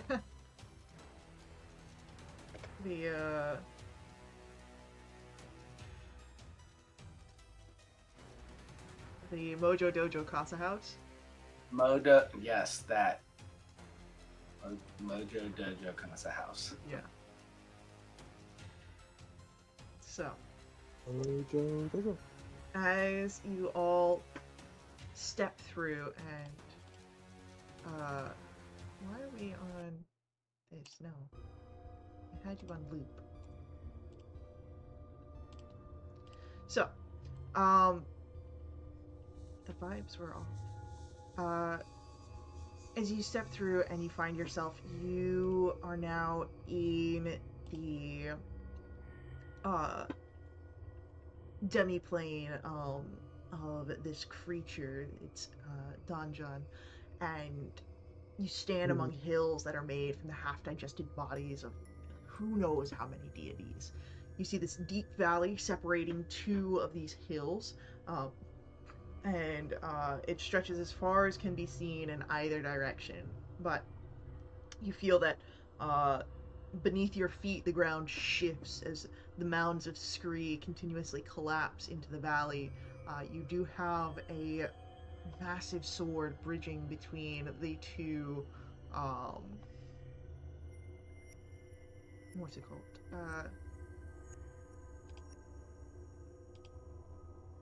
Two mounds. We still move Yeah. like we could in the astral sea, like No. with thought. No. You have to move with steps here. Okay. Different plane of existence. Can we see the glowing secret? You can. It's on the other mound. It's Is it Where the the star? star it's is? the star. You're right. You can Cool. see that it is what looks to be a blue phoenix feather. Ooh, it's a rare phoenix down, guys. Do we see anything else around this thing? No, Any bad? you don't see any. So It there's doesn't mean no. that they might not be there, but you don't see them. Can I activate my sea invisibility for the day? You can activate your see invisibility for the day. You don't see anything else. Okay. Where did that go? Is that a level 2 spell? It sure is. There it is.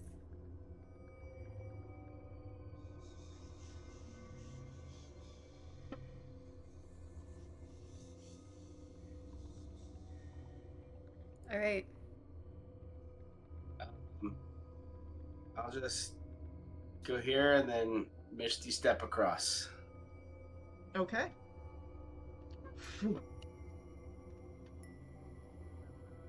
As you misty step across, Phelan, you would all be able to see a creature starting to crawl out of the crevice. This uh, massive entity.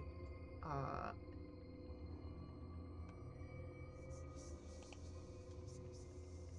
Oh Oh no! God! This Kill it with fire. The fuck is stupid thing that? has weird stomach parasites. it's a cosmic horror, is what it is. Um, It's an adequate name. Right. 10 out of 10. No notes. There's a inside this kaiju. 10 out of 10 would kill again. Is so there another kaiju inside that kaiju? this is a slightly smaller kaiju. There are nesting kaijus. Nesting kaijus. So It's as just the kaiju's all the way down. kaiju's all the way down, as the cosmic horror begins to show up, Valen, you made your way over here. What are you doing? I'm sprinting towards that phoenix feather so we can get the fuck out of here. All right, then I'm gonna ask for this is just gonna be for Valen as a skill check. I want you to roll for me an initiative to see if you can move faster than our cosmic horror. Oh no! Don't forget you have a D12 right yeah. for Yeah, right. your You never bardic has not. you never It's true. yeah. Did I get a I don't bardic? think I don't I think don't think I got a did. bardic. But Did- I am going to use my heroic inspiration. You do have Oh, heroic I did. inspiration. I did give you one a long time ago, but no, I didn't. Did I?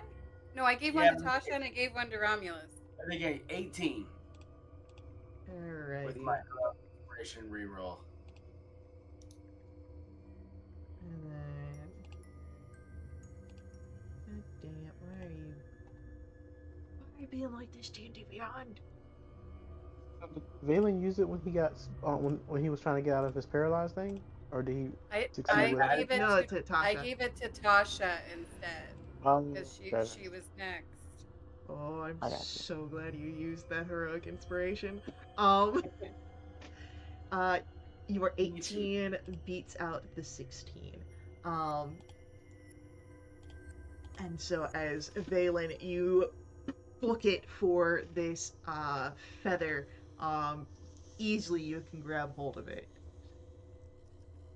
Do the thing! Do the thing! Do the thing. And again, collapsing in on the feather.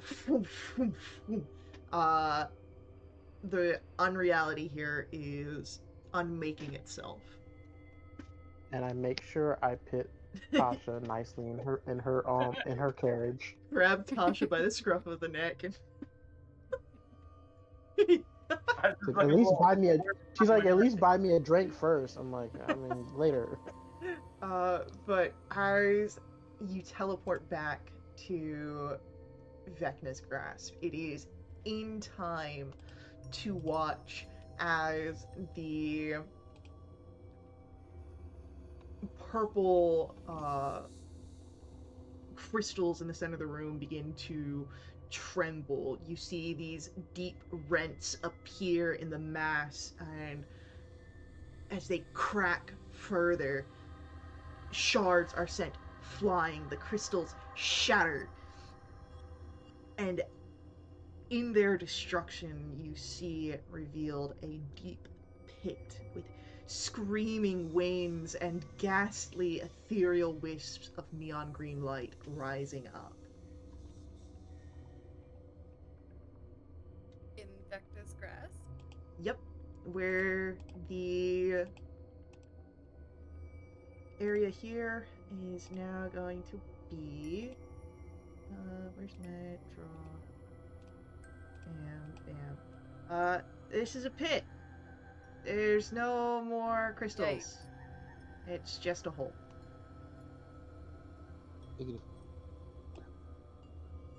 Big hole.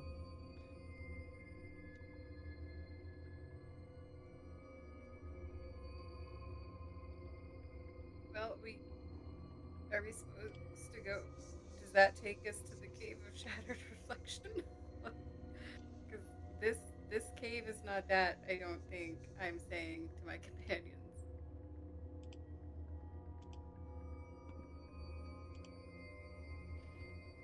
We gotta go down there. No, I guess so. We couldn't see 'Cause anything you're- beyond the unrealities, so I would assume that what you're looking for is down there. Well, why are you assuming? You're God. You should know. I think that was Tasha. Oh, sorry. It was Tasha. Tasha's like, Okay. thank you for thinking so highly of me, but no, I'm not a god. Yet. I'm sorry, goddess. Then I jump. I jump into the hole. Cool. Do you have any sort of like way to stop your falling? No, I'm joking. Not really. No, I mean if you want to jump down the hole, I won't stop No. you. But is there So like a embarrassed. stairs or is there like a ladder? There's no stairs. The walls of the pit are smooth. So if you don't have any sort of way to climb, such as a climb seat or climbing gear or any sort of magic, it's gonna be pretty perilous. I am no longer attuned to my boots of flight, Nope, so See the bottom I of do the- not have a cool you way can't to see get the down bottom, there. no. Oh, so I can't arcane gate us down there. There's like, unless you can see 500 feet. Nah, I'm gonna my vision isn't light that on good. a rock and then drop a rock with light on it, so we can see how far down it goes. Goes down 500 feet. Perfect. Can we see? Like Yeah, you know what? rock? The light on the rock shows the bottom where it sits on the ground, yeah. Great. The range on arcane gate is 500 feet. Can I arcane gate us down there? Yes, you can arcane gate you guys down. Great. Nailed it. Hey God, we solved your puzzle. I've solved your puzzle master. Uh, All you had to do was go around the side. What are you doing? uh, so, Great. Got 2 more charges left. Sure hope we don't need them. as you drop to the bottom of the 500 feet.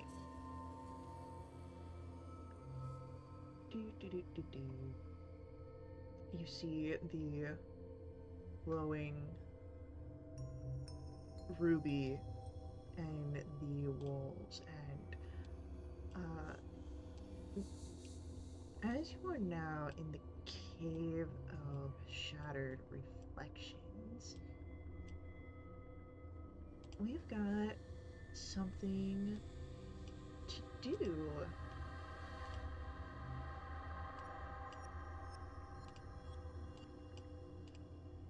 What's that? You are in the uh, cave of shattered reflections. You are empowered by the secrets you have gathered. Mm. As you have gathered and retained the power of 13 secrets. These are secrets you have found and not spent. You, if you did not have inspiration, gain inspiration. You can see clearly through the crystal of the wall's caves. Or the cave's walls. The wall's caves. The cave's walls. And you all gain the benefit of the haste spell for 1 minute, and you do not suffer the lethargy after the spell ends. Let's Ho, ho, ho, go. ho, ho. Wow. Which means that you might be able to find Vecna very soon because of this. So, you see the wall of translucent purple crystal. It divides the obsidian cavern into and blocks the way um, on the tunnel at the other side. But you can feel that faint hum, that connection to Vecna. Unpleasant now in how close you are. This there is this lustrous white diamond circular slab of it in the middle of the crystal wall. This glowing ruby set into the center of the diamond. It looks like an eyeball with a blood red iris. And because you can see through the diamond, you can see that there is an identical ruby on the other side of the diamond.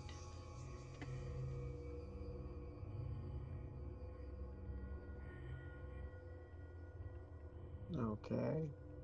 Um,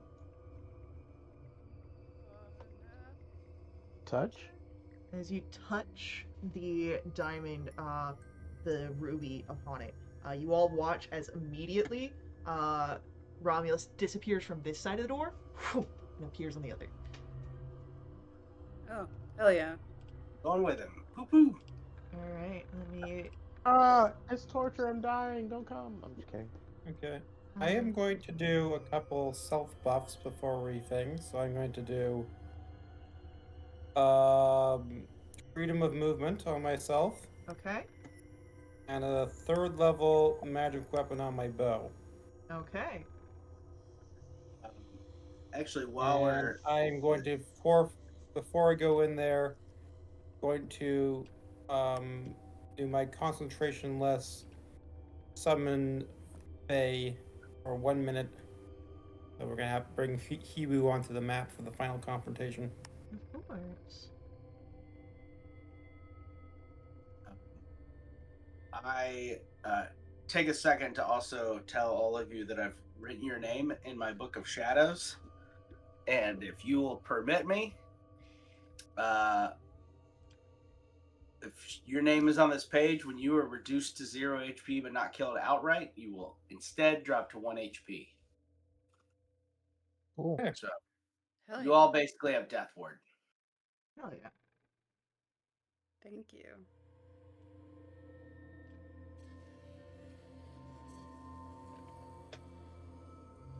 All Uh, right. I guess Uh, I will let me cast. do this real quick. It's you all can see clearly through the walls.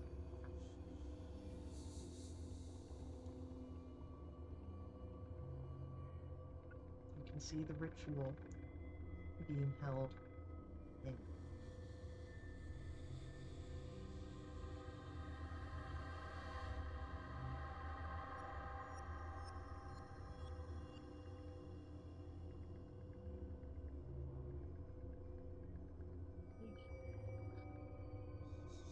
Something tells me we're not just going to be able to touch one of these and immediately be point on the other side.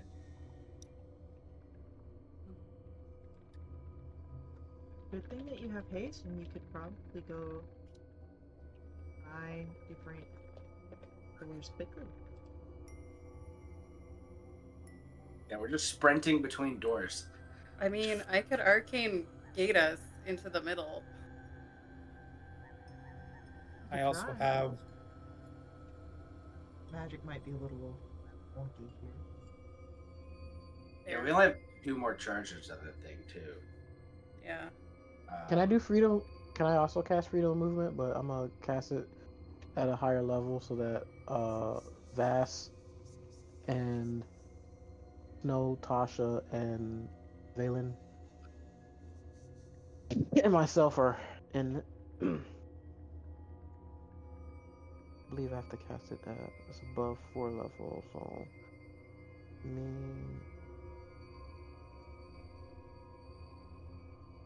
I do it at 7th level, I think. All right,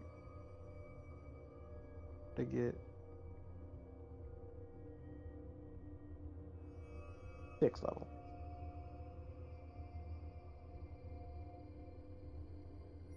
I like that very much.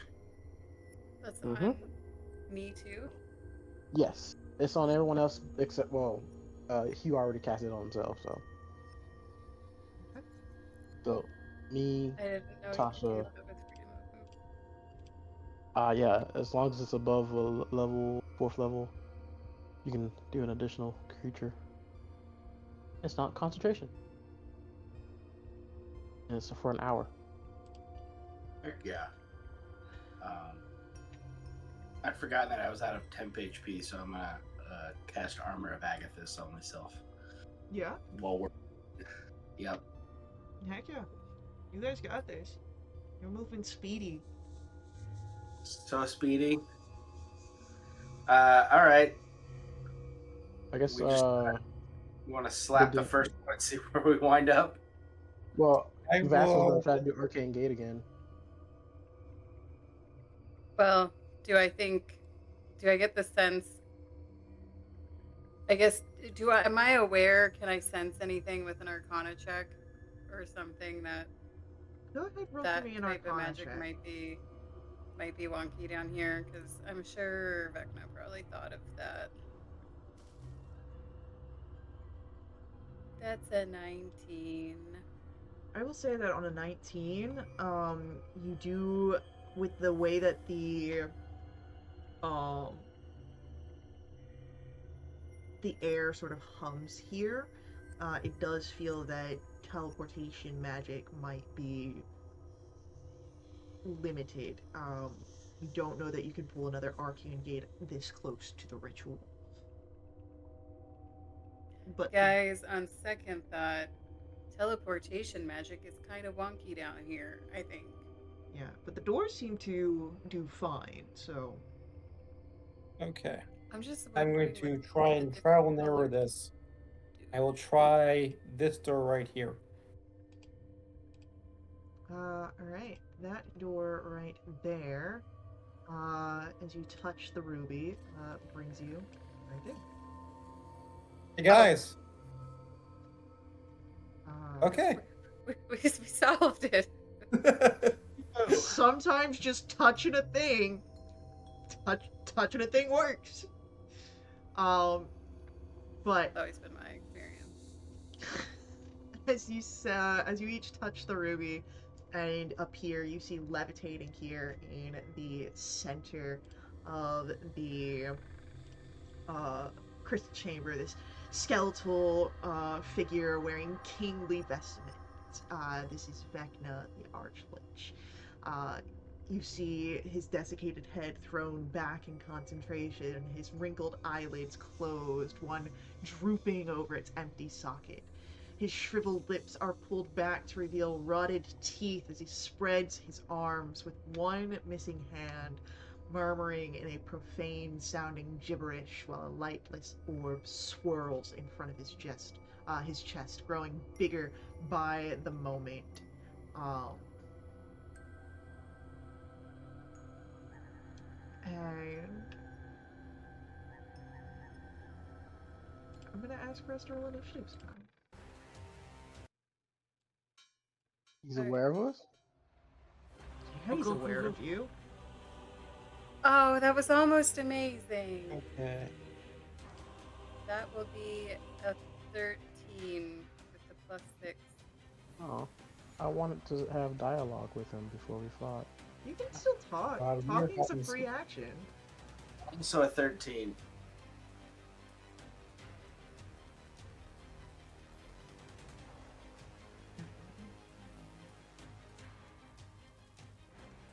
I could have used talk no jutsu and like ended the entire fight. No, you can.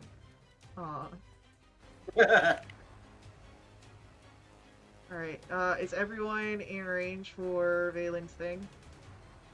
Sure that Tasha is. 'Cause I think it's 10 feet, right? Yes.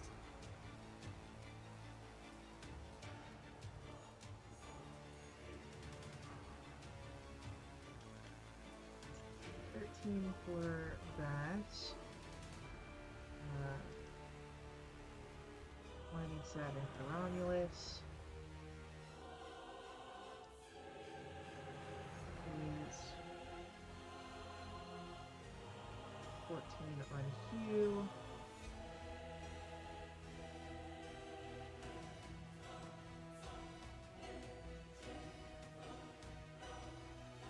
Alright. Romulus, you get to start us off. You got a 27. Jesus.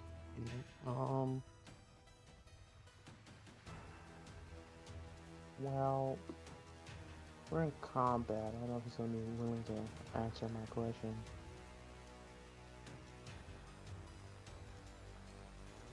But I will say, I've been curious this entire adventure of one thing. Possibility that you do succeed. What is next? As I will probably not just stand there.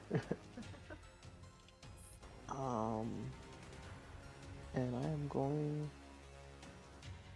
to attack him 3 times since I have haste currently.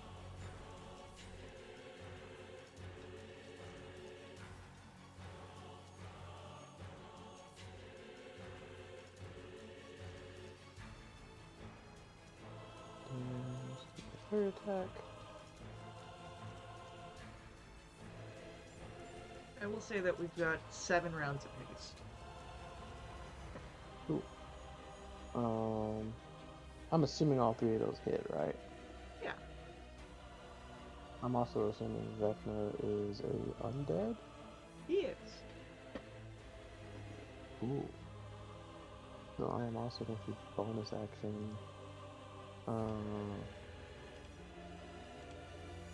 You know, for this time, right now, I'm going to bonus action activate my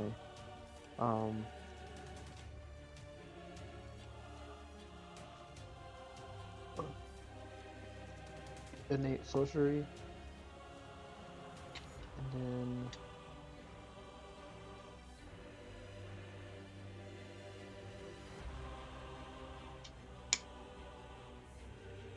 I'm also going to activate my channel divinity. Channel Divinity, I can... a free action? Whenever I take the attack action. Hell yeah. You have advantage on attack rolls against creature for 1 minute or until you use this feature again. Cool. I'll remember that for the next time I attack him. Alright, 3 Time for hits, 3 damage. bouts of damage.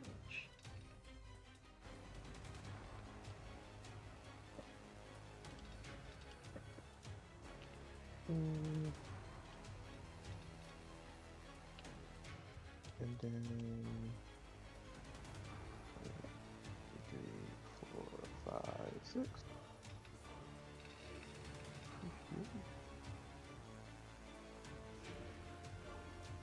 It's a lot of damage. I see that. Alright, and anything else from Romulus? I set my piece, and I did my damage. As Vecna turns and the eyes open and you can see the empty left side.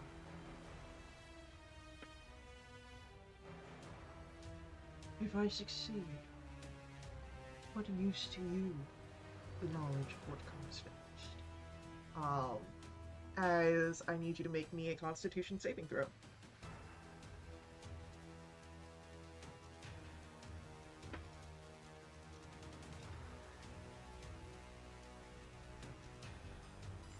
I'm gonna use my heroic inspiration. Okay. Probably no better. What, Well, would you like to turn that into a nat 20? I was trying to save that. I'm not gonna lie to you. You don't have For to. You don't have to. Yeah, Save it I'll for an take epic whatever. smite.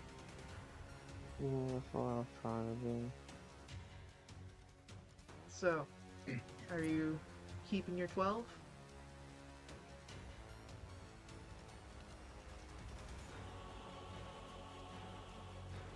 Mm-hmm. Okay, then you know what? I'm gonna do this.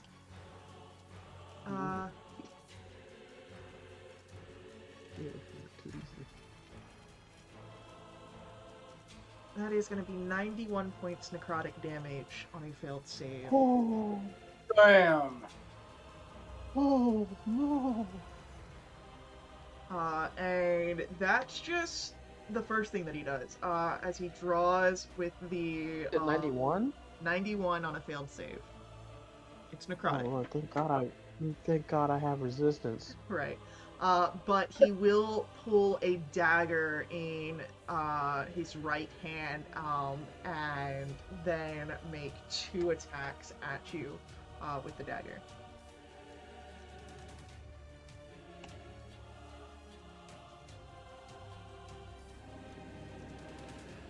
Does a 29 hit? Yeah, even if I did shield. Alright. You are going to take 9 piercing and 12 necrotic. Oh, nice. And you feel these are the dice of Vecna. Nice. You feel the magic sort of wrap around you. And then his second attempt to strike you with Afterthought is a 31 for 8 piercing and only 2 necrotic. Okay, that one I am using backlash. Okay.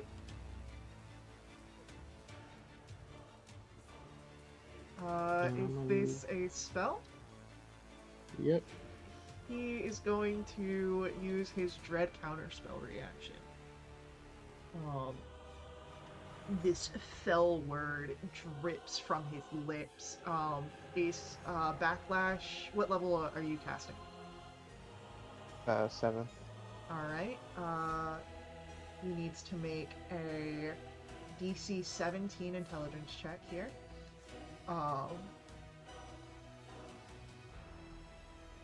We got cutting words.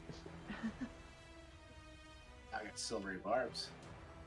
Hey, I'll take it. Alright. Because So that's a don't think I- 24. Do you want to use your silvery Mm. barbs, Balin? Can I? Yeah, it's a Just- reaction mean- off. I guess he's succeeding, but isn't it for a save? Uh, see. No, what's the? no, he It's a had to beat D20 roll, mine. I think. Oh think wait, no, it's- he was trying to counterspell my thing. So Yeah. It's the thing has to succeed on an attack roll, ability check, or saving throw. This was an ability check. Cool. Yes, silvery barbs. All right. The lower one. It's still a 24. oh my god. So, as the spell fails here, not only does that happen, but you feel that word that he spoke ring in your mind. You take 11 points of psychic damage as well.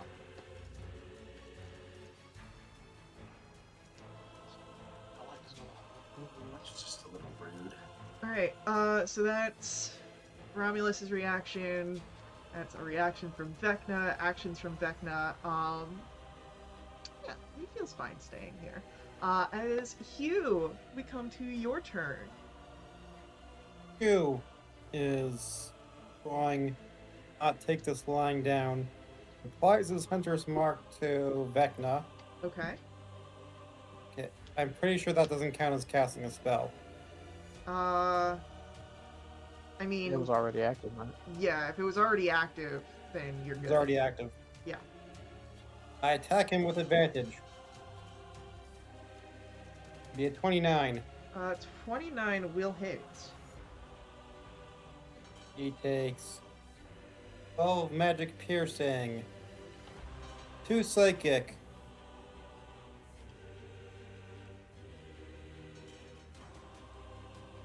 2 force, and 7 fire. Great. He's going to use another reaction here. Okay. And his reaction is another dripping fell word as he responds to the blow you have dealt him. And that's going to be for 13 points of necrotic damage to you, Hugh, as he disappears. And he's going to appear.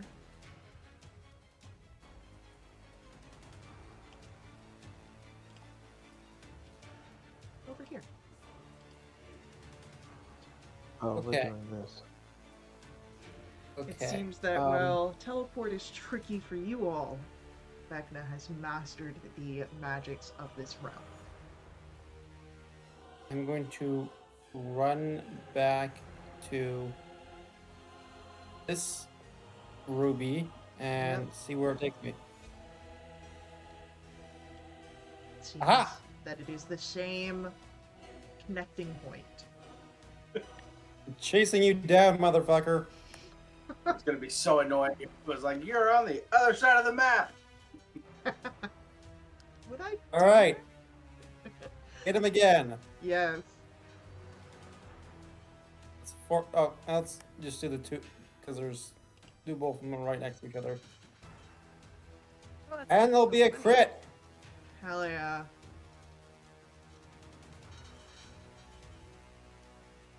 So I'm doing that, and then we got Hunter's Mark from the first one, Okay. and Hunter's Mark from the crit, which is going to be, wow, 19 force damage.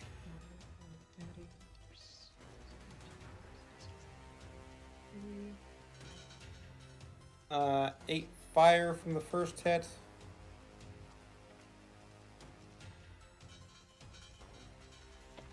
And 4 plus 2, so. I think quite a bit of damage. Yep. Alright. Anything else from Hugh? Go for the eyes, Hibu! Go for the eyes! Alright, go ahead and make those rolls. Okay, Hibu is boop. and boop. And then let's see which is he. Have to choose his. Now, teleport for Hibu also will not work for his little steps. Okay.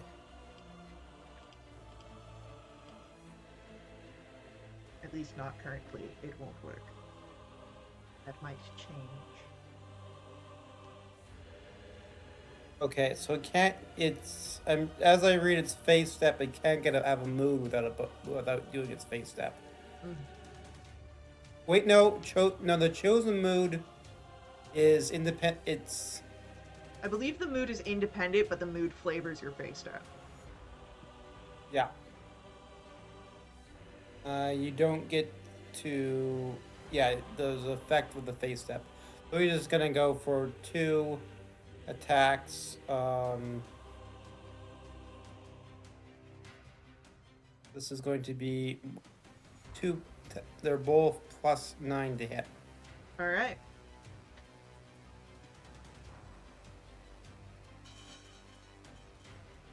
So you got a 18 and a 19.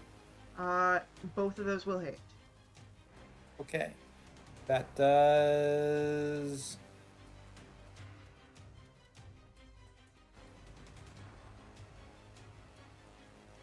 2d6 plus 7 force damage.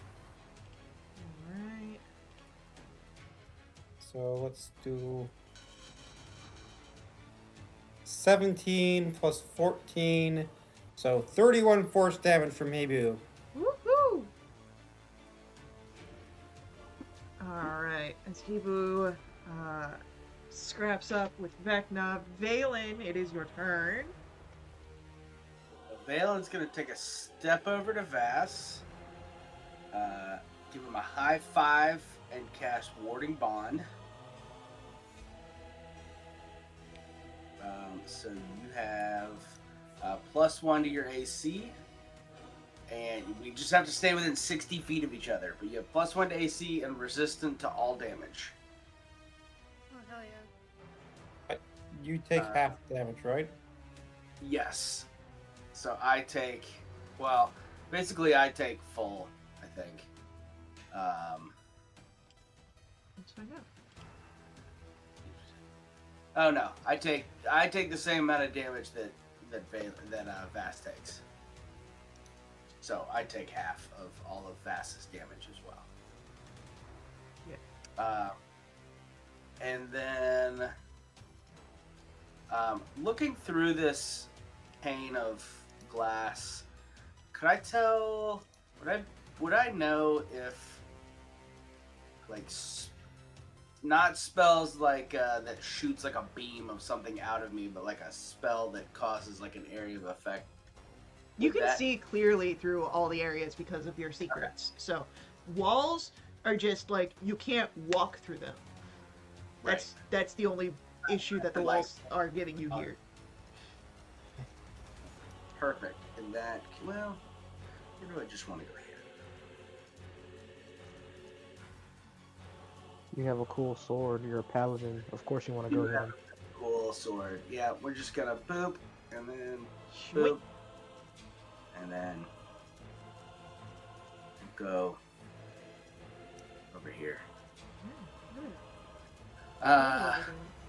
Let's whack him with the sword.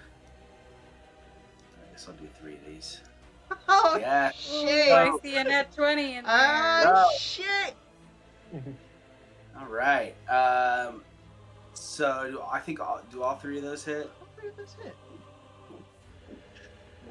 Sweet. I'm gonna roll the non-crit damage first.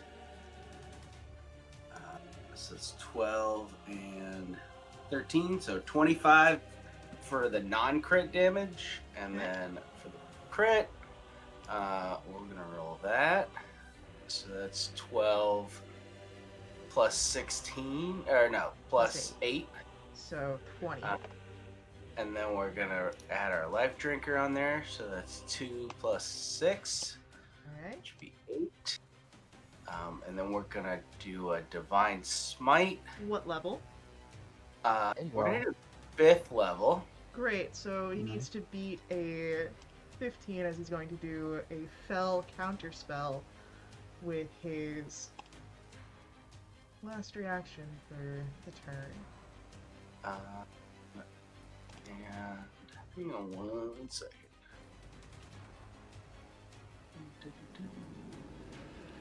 Look at that.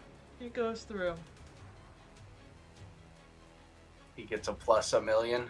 No, he. Oh, mine goes through. I was like, Yeah. oh man, I missed 2. Yeah. So I'm also gonna burn a Dawnweave charge. Okay. So I'm gonna add another level. Let's see, that'll be another 8d6s to this smite. Hell yeah. And all the crit damage. So there's gonna be a lot of math. There is Just going to be hit a him with lot of this. math. It's fine. You just need the broadside side of the sun. Alright, so it's 6, so it's 25. Plus then another 48 plus 8d8.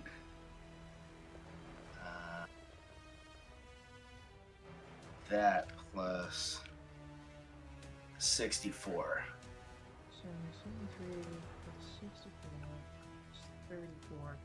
171 just from the Divine Smite and Iris roll. Let's go. Does he have at least 1 hit point left? Do I get to do the one cool thing I get to do at level 20? You do. Is he at least bloody? Yeah, that's what the red marker's for. Good. Good. Alright, so that's 2 actions and bonus action and movement. I'm done. All right, Vash. Okay. Vath opens the reliquary, which he wears as a necklace, and he removes the platinum scale that's inside. He takes his faithful lute and uses the scale to strum a power chord, which rings out across the battlefield. Vass becomes bathed in a silvery light that grows outward in a 30-foot emanation as the chord echoes and grows louder. While channeling the magic required for this spell, his eyes glow silver and become draconic in appearance. And just as the chord reaches its crescendo, spectral dragon wings briefly flash behind Vass, illuminated by the silvery light radiating from him, as he casts Holy Aura, Woohoo! the ultimate stage persona here. And the one and only time I will be able to cast a level 8 spell. I am concentrating. And it's a 30-foot emanation, which I'll put on the map in a second. However, all of my friends have advantage on all saving throws. Other creatures have disadvantage on attack rolls against my friends. And when a fiend or an undead hits an affected creature with a melee attack roll, the attacker must succeed on a con save or be blinded until the end of its next turn.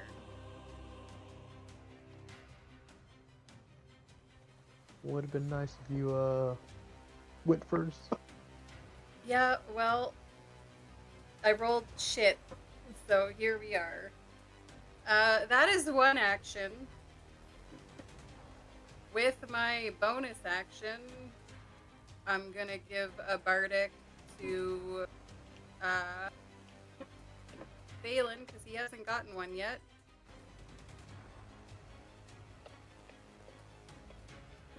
I do have another. I do got another action. So I could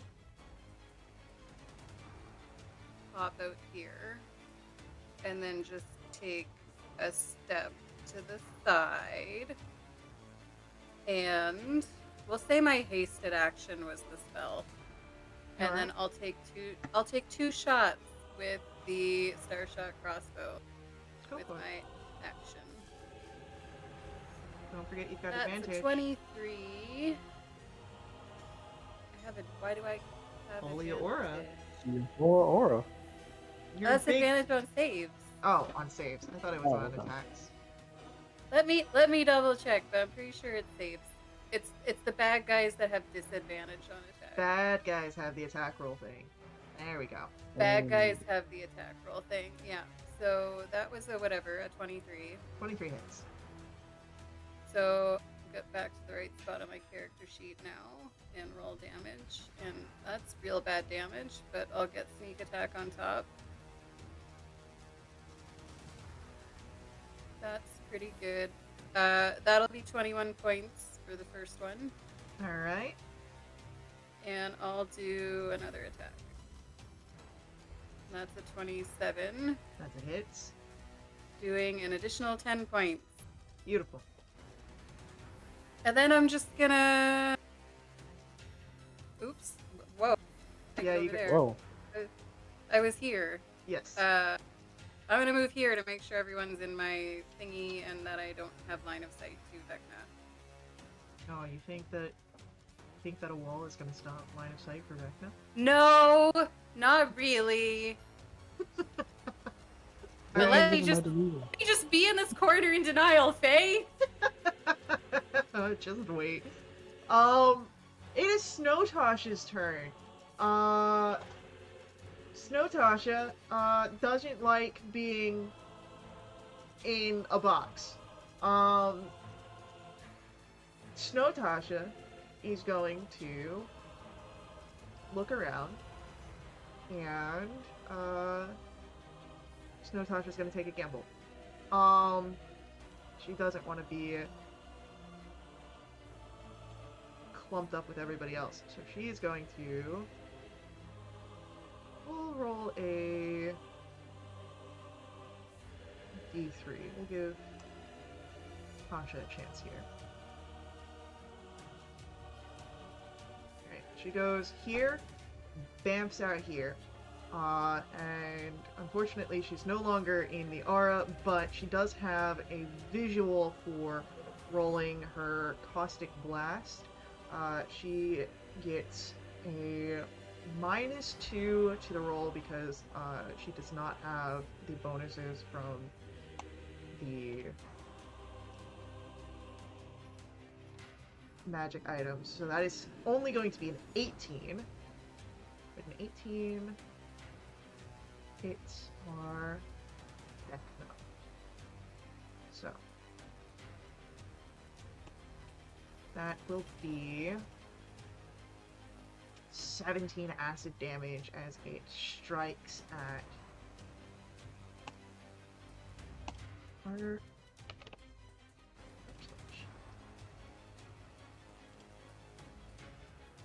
And, oh,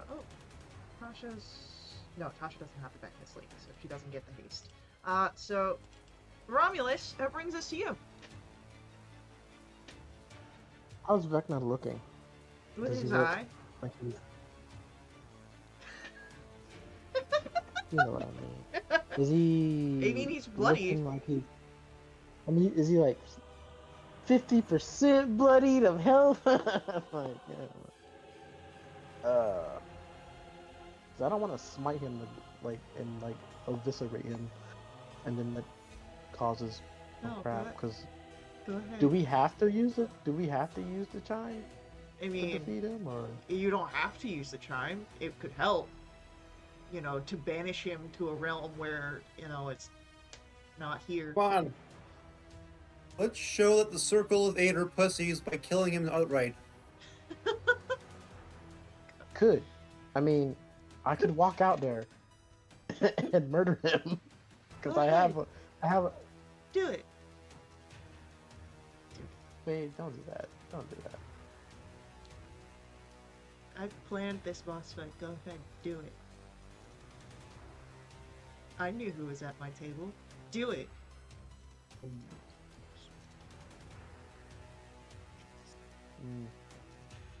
Guys, I don't know if she's egging me on too eagerly. I don't know if it's a ploy to get in my head. Kind of working. 15, 20,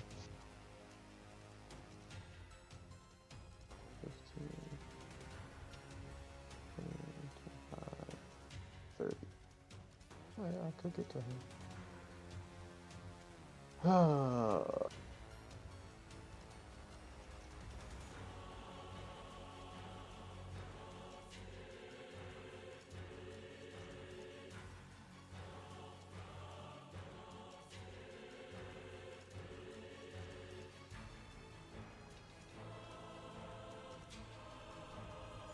31 hits.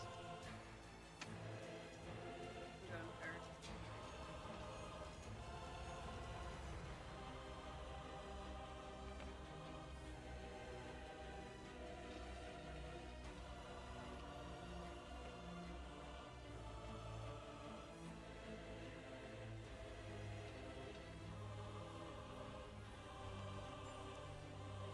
Also hits. And do I have to fail to get the natural 20 or to get No. the auto crit? No, you just Okay. decide when you want to change Use it it? to a natural 20. Okay.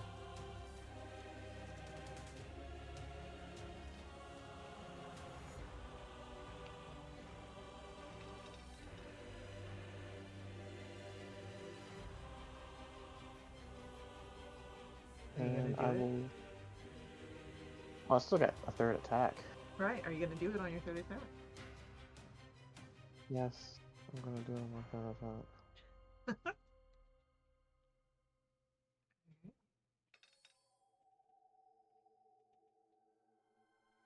That's 20.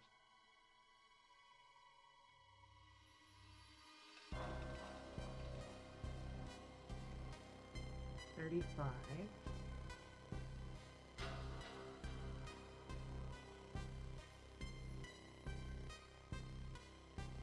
Do you want to add any other Okay. damage off of that? Yeah, Faye. I want to add more damage to it. Gonna add an 8th level Divine Smite.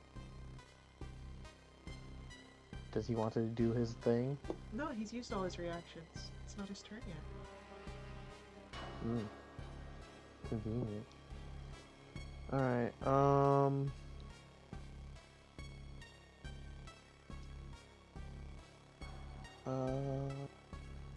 that's my, so 9, so it'd be 10 d8. Because he is undead, so I get an additional d8.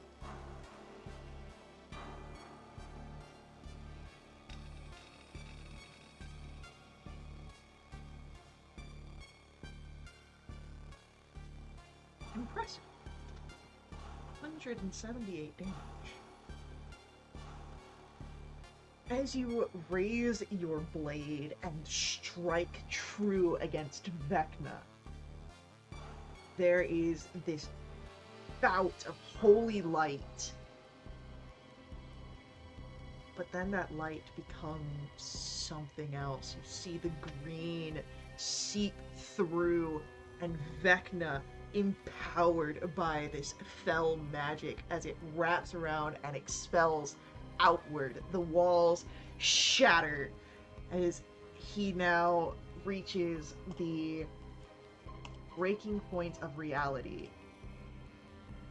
You can see features of him sort of pulled from the shattered cave magics.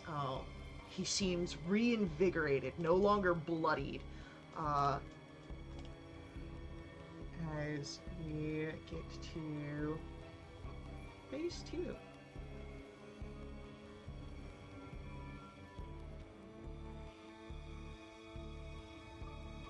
Did you give him a mythic form?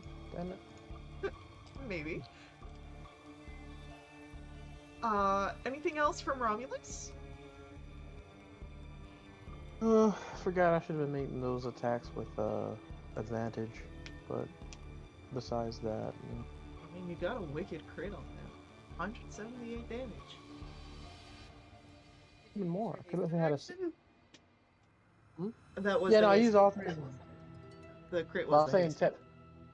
I'm saying technically those the first 2 should have been rolled with advantage, but Because the it's vow of fine. enmity. Mm-hmm. But as we come to Vecna's turn, we are going to get firstly these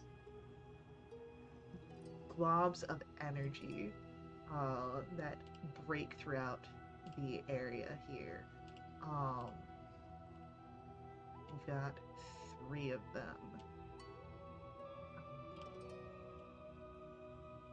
One. Oop. Why can't I make more? Wait, can I just copy this?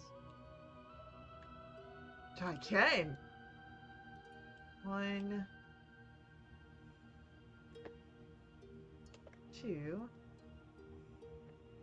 and 3. Cool. Vass, I need you, and I need everyone that's not Tasha also, to roll for me dexterity saving throws. They're all at advantage. They're all at advantage.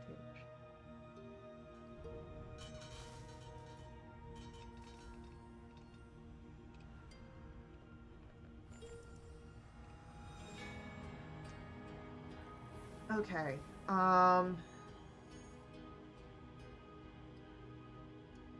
Vass succeeds. Romulus succeeds. Valen succeeds.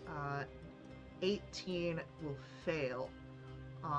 I also have the Alinar, don't I? You do have the Paladin aura. That's correct. Oh, shit. I do need a roll from Hibu as well. Which is also at advantage. My computer froze, so I heard everything after I rolled my deck. You succeeded. Okay.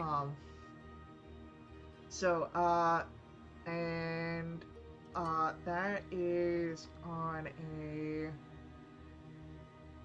Plus 3 for Hibu. All right. So that's All right. He has advantage 15 too. or. Oh, he gets 18 plus whatever the Paladin or because he's in that as well. 18 plus 5. Alright, so Hibu also succeeds. Alright,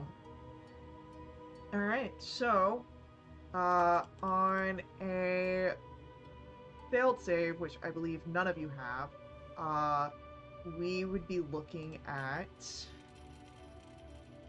Jesus. I know, Jeez. The meteor swarm. 58 points of force damage. Instead, you guys will take half as much, since you all succeeded and can move out of the way of these areas as you see the magic within them sort of consumed. Anything that's in those green areas is considered an anti-magic field. So I take 29 on a success, but then I cut that in half from the warding bond. Correct. So that'll be 14. Correct. And then 14 So damage I goes gotta- extra to Valen. Okay, and then I have to make you a concentration save You gotta beat a 10. or Leora. That I am going to turn that into a natural 20. Look at you, keeping hold of your holy aura. And because Oh wait, I'm still concentrating on it, but right now nothing's happening because you succeeded, you can move outside the closest barrier, so like 5 feet away. Oh. So yeah. So Okay, yeah, everyone succeeded. So you're able to roll out of the way of the anti-magic field. That does not seem to affect our Master of Magic, Vecna. And so that's his action, and then he's going to use his bonus action to teleport, and he's going to teleport over to Vass. No, like that. And anyone within 15 feet of his destination, that's going to be Hugh, Romulus, and Vass, can take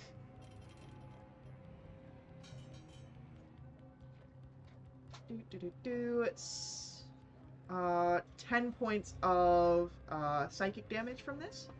Um, 5. and 5 goes over to Balin. Uh, Oh, and I owe you another con save. you gotta beat a 10.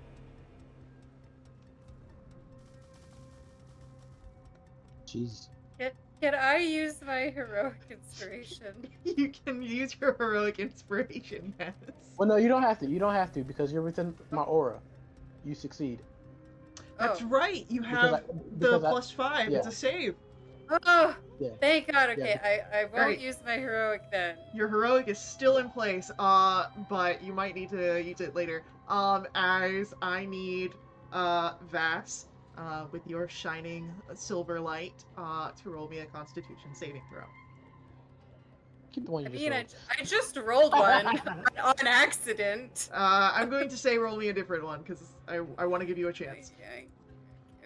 Well, I get 5 on top of that, and it's I a wanna- 22. I want to give you a chance. It's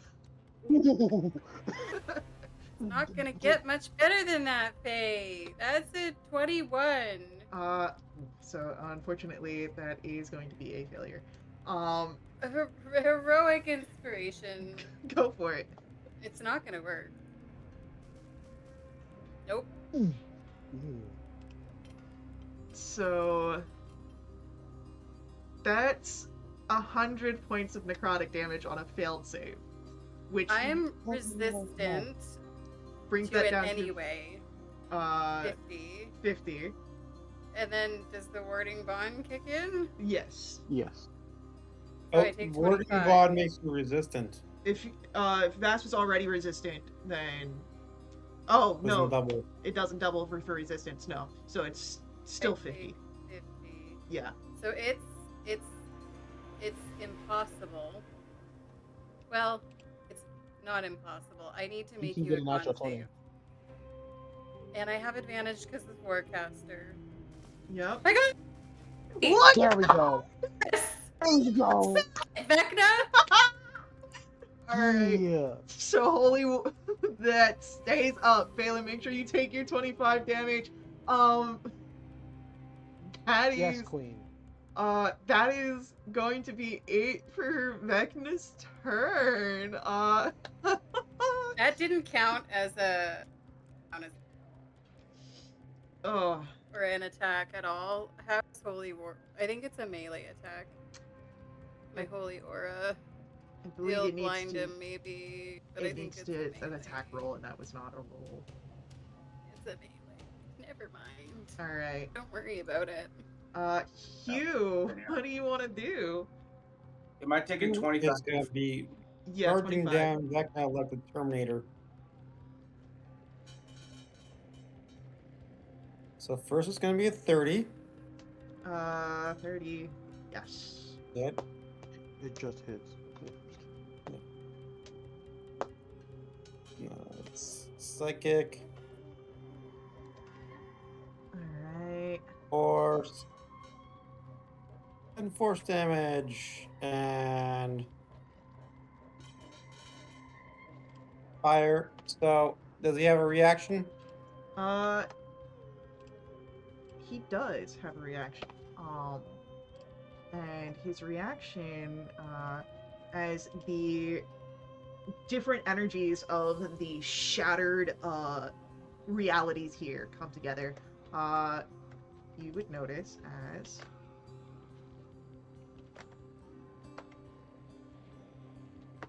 more Vecnas appear. Oh god.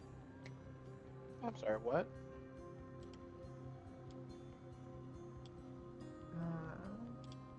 You see other Vecnas here. And, yeah. Well, I'll keep attacking this one.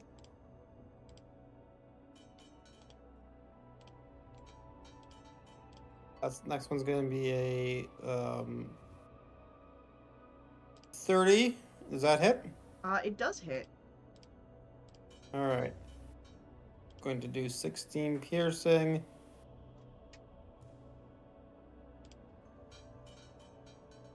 Two force.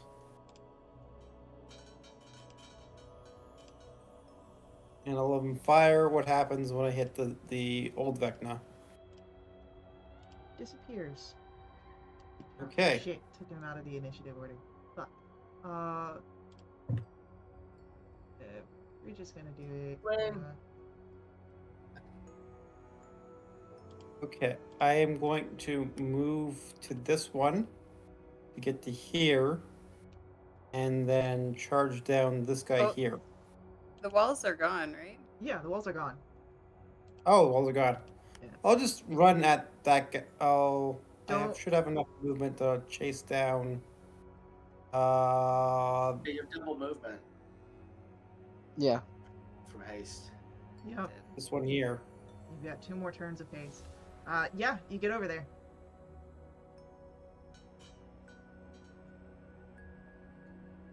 And oh, does it still count as a 100 mark Vecna?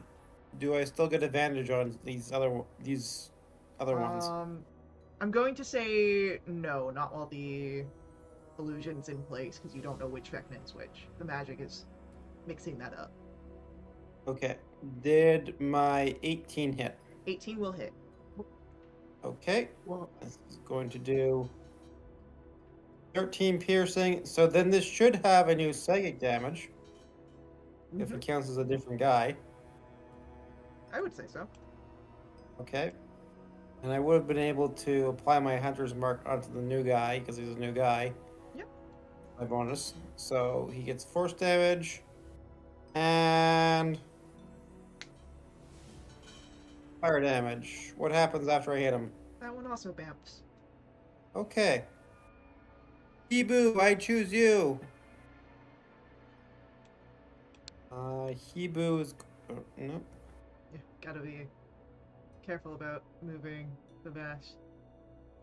Vass, I keep on selecting you instead of Hebu. We can just do this real quick. We'll lock Vass for a second. Go ahead and you can grab Hibu now. I cannot. He is under that dependency. Oh, I can click on him. Yeah, because it's locked, it should be able to grab him. Move Hebu up to the nearest Archlich. That would be moving through the anti-magic field. Does that... How far? pop him out of How much existence? movement does Ebu have? Hebu has, I believe, 40 feet of movement. So 5, 10, 15, 20, 25, 15, 20, 25, 30, 40. Yeah, there we go. Okay.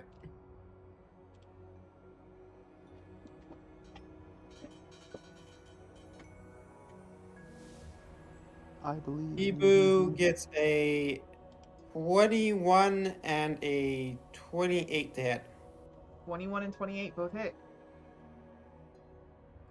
Okay.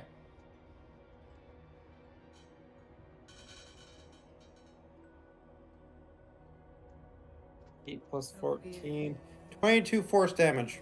Alright, 22 force damage as you find the real Vecna.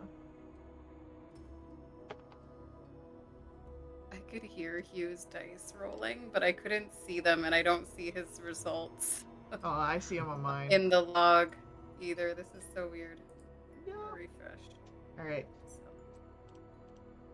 And with that, Valen, it comes to your turn. You know what? Wait, no. We're gonna get a rebuke onto Hebu. Ebu, no. Hebu's gonna take 10 points of psychic damage. Or necrotic, sorry. And we've got a bit of a teleport that Vecna can do. Yeah, we're gonna I go. meant to use my reaction when he hit me, and I forgot. We're gonna go right there. And now, Valen, it's your turn. Right. Valen is going to do the thing that he forgot to do that he can do now, and he's gonna look at Vecna and he's just gonna flip him a double bird Yeah? and uses Hexblade's Curse Hell yeah! on Vecna, so I get +6 to damage rolls. I was already getting a crit on a 19 or 20, and if he dies, I get 17 HP. Nice. Sorry, but damn fast. All right, hang on. Here's Valen. All right, then Valen's gonna skirt, run around here, Okay. and we're gonna hit him with her sword. 3 hits. Ah, so close. They are 3 successful landings, though. Nice. Okay. Then we're going to do 3 damages. Where's that? I don't know why it doesn't scroll to the bottom already. So 14, 30, so 27, 36. And then we're going to do Life Drinker. So we get an extra 3. I'm going to roll a fucking hit die and regain some HP.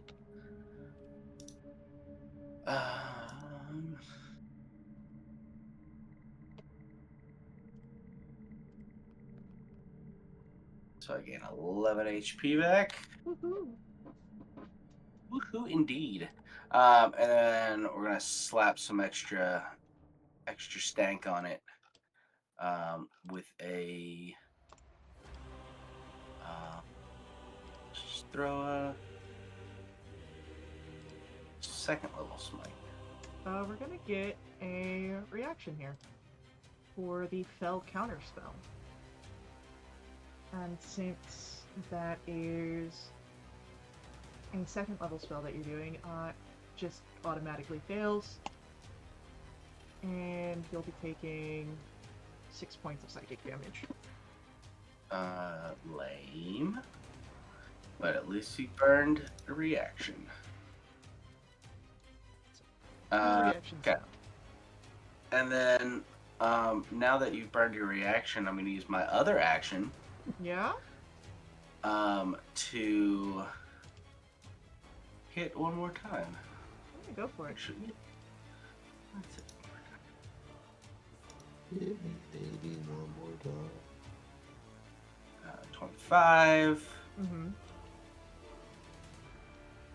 for 16 more. Woo! Alright. Vass, it's your turn. It is my turn. And I'm just Oh. trying to. And sorry, he does have disadvantage on his next attack roll because of sap. I always forget about that. Sorry. You're good. Alright, so what is Vass doing? I am going to use my bonus action to disengage. Okay. And I'm gonna move. I'll just move here so that I keep people in my holy aura. Okay. And then I'm not an attacking bard, really. So I'm gonna use my Starshot crossbow. Mm-hmm. I'm gonna use my action to true strike. Yeah. I've already used my bonus action and I've already moved, so I can't do the other thing I wanted to do. But that's okay. So this will just be rolled regularly. That's a 19. 19 hits. Cool. Alright, and there's people around, so I'm gonna get sneak attack, but that's 11 plus a d8 from the bow. So that's 15 plus 15 plus 10 is 25 points of radiant damage. Okay. And then I will use my hasted action to attack again. That's a natural 20. Look at you! Oh, I wish that was on the one with the sneak attack. I rolled max, so that'll be 21 points. Beautiful. Alright. And that'll be my I forgot to add my +6 damage for each of those 4 hits too earlier. Alright. That's 18. That would have been 24? 24. 24. Alright, so let me just apply that there. Meaning that Vecna is once more bloodied. Look at you guys. Go. Tasha is a little upset because of the anti-magic fields. Stomps over 15, 20, 25. Gets to a nice view. Yeah,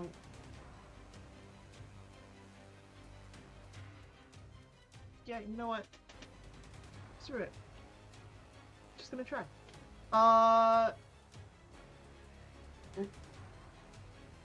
She is going to go for a,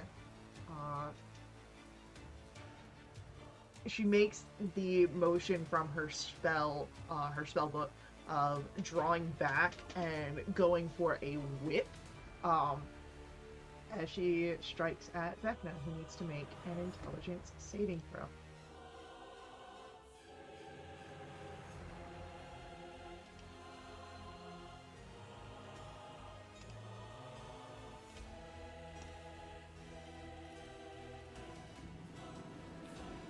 He succeeds. So that's Okay. Silvery Succeeded. barbs would be putting in disadvantage, counteracting his advantage. The first roll is still the 7, so it's still a 21. Unless you want me to re-roll both dice, and we'll take the lower out of all of them. I mean, You want me to do it that way? can't succeed more. Alright. We'll roll again, and whatever the lowest out of the two advantages, it's Holy shit, literally, it's the exact same it's two. literally the exact is- same. That is insane. Wild. Oh, look at that. So he does succeed. He still takes half damage from Snow Tasha.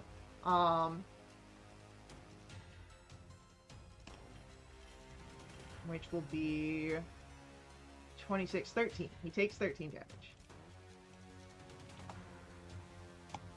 But that brings us then to top of the round. No, you know what?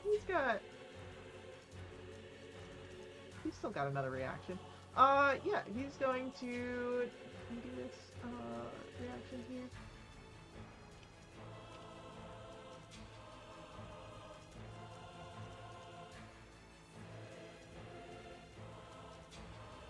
Yeah, he's gonna rebuke Tasha.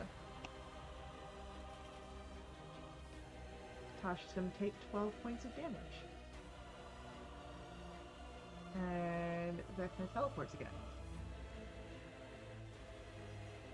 And Vecna's going to move. Yeah. Alright, now it is Romulus, your turn.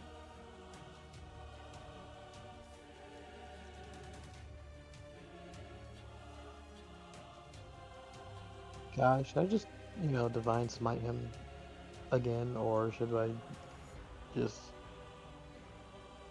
try to do enough damage so that Valen can use the chime?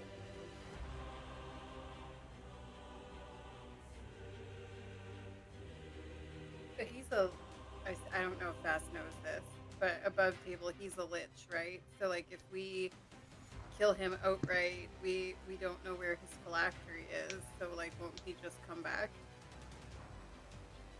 I mean, At some it's point. not gonna stop him. I mean, banishing him is about the same thing. It's just he won't. I didn't know if this was like a special anti-demigod banishment or if it I was the spell will banishment. say,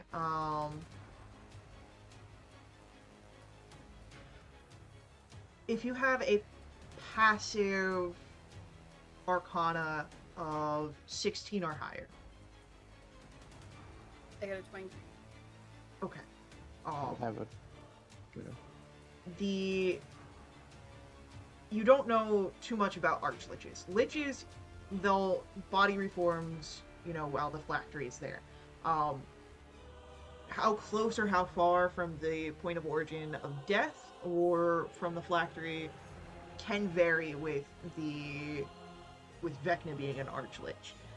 But if you banish him, it does get him in the potential that he spawns closer to his death, further away from an area of immense power.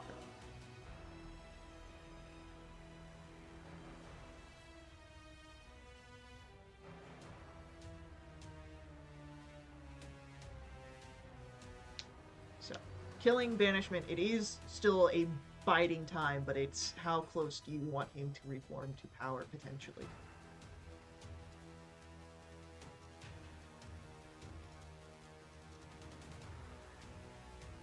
And so, All right. Then I am going. Well, he doesn't have counterspell right now, so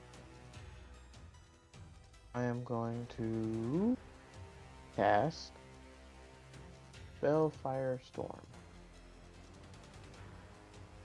alrighty. Um,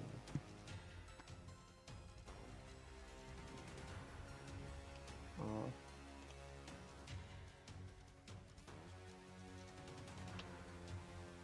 all these circles on the field. Well, I'm assuming if my Spellfire Storm is touching any of these anti-magic things, it dissipates, right? In that area, it does, yes. Like if I have it here, like it dissipates the entire spell just in that small area. In that area where the overlap is. Okay. Then I will do this. Everyone who's my friend and or snow ally is not affected by it. But any time he casts a spell, he has to make a Constitution saving throw, or it's, dissipated. And he also has to make a Constitution save, or take 9d10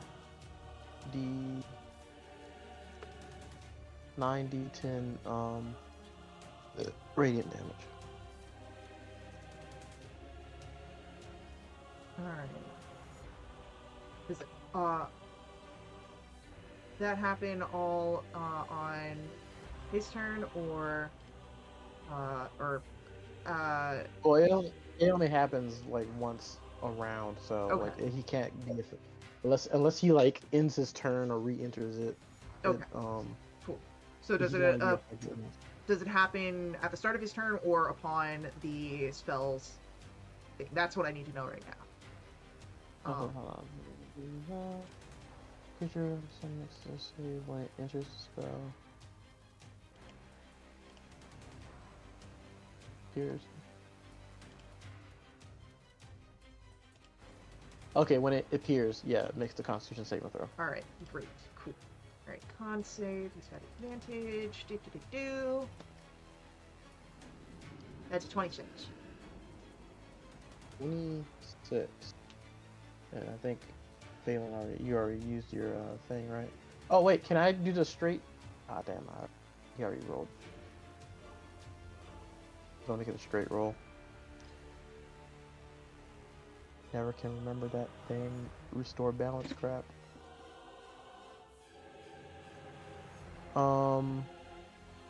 That's fine. He'll take half damage then.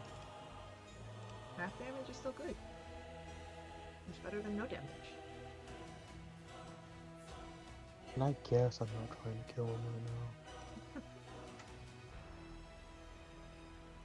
Where is the...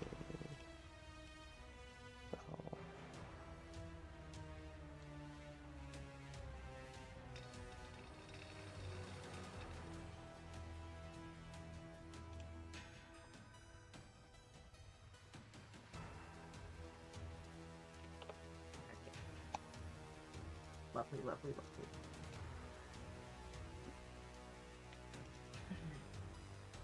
Vecna's turn comes up, and Vecna will bonus action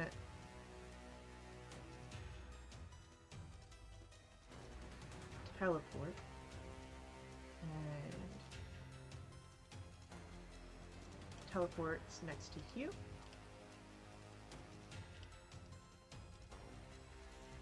And once he's here, he's going to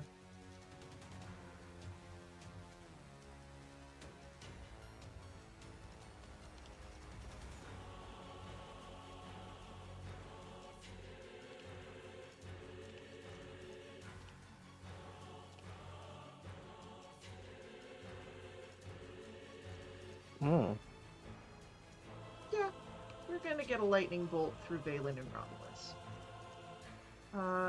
Can I get a dexterity saving throw from our two paladins? Those are made at advantage because you're in my aura. Darn. Oh my god! Oh my god! Yeah, I'm gonna be using heroic inspiration on that one. Did you use your bardic yet? I didn't, but I'm just gonna. No. gonna I mean, but even when you re-roll, like you still got Yeah. a bardic too, which is a d12. 21. Alright, you might want to use that bardic. All right, plus a d12. 29. 29, Well, beautiful. can I do counterspell? Sure, if you want to use your reaction to counterspell.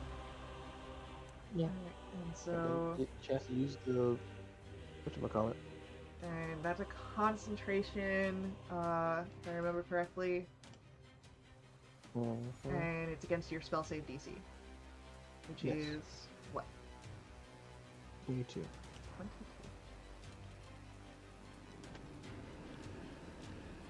Just beats it with a 23.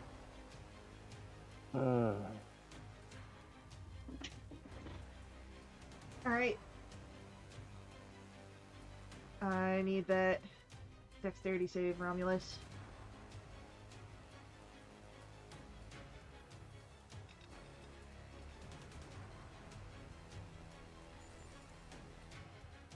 Alright, both of you guys succeed.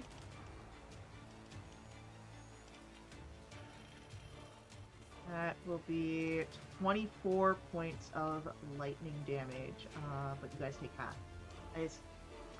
Nope, he's got his other things that he can do. He's going to stab twice at Hugh with Afterthought. God damn, he's finally making a melee save and he's not in my fucking aura. Yeah, that's why he's doing it. 21 misses Hugh, Oh man. and a 22 also misses Hugh. As Hugh, we come to your turn. There's a reason that's an afterthought. Okay. I am going to attack him with advantage because of the Hunter's Mark. Yep. Alright, I get 29. Yep. So 11 piercing, 4 psychic,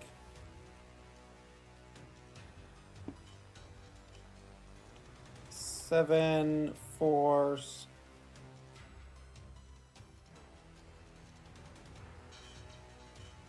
2 fire. And I'm going to burn a 5th level spell slot, do a Wrathful Smite. So Well, add. Before you do that, just hear me out. If I have done my math correctly, you still have your turn anything into a natural 20. So if you want to do that on your second attack roll with a crit, Okay, I will do that on my thing and then do that. so Particularly that was a 1. I'm so going to turn that into 20. nat 20 there, hell yeah. Okay. So 10 piercing, Times 18. 6 force.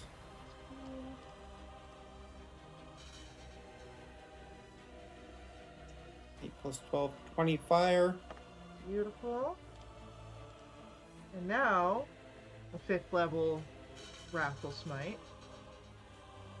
Okay, so that's going to be 20 plus 5 times 30, so 50 necrotic. I'm sure he's got a resistance to it or something, but still, 50 necrotic. He just does have resistance, so that's only 25, but hey, that's still a ton of damage. Alright. Can he be frightened? He cannot be frightened. He cannot be frightened. Okay.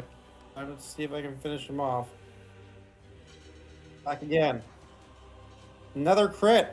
Hell yeah, look at that. Alright. 17 magic piercing. Wait, no. Sorry. 34 magic piercing. 13 force.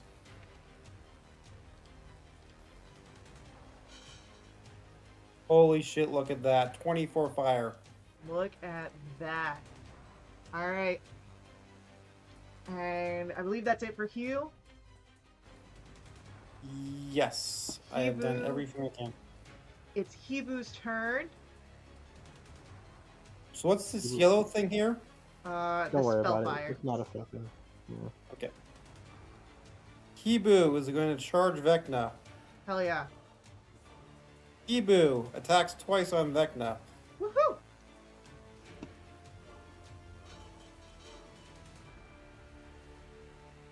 Getting a, so there's a 9, so 18 and a 16. The 18 hits. Okay. Hibu does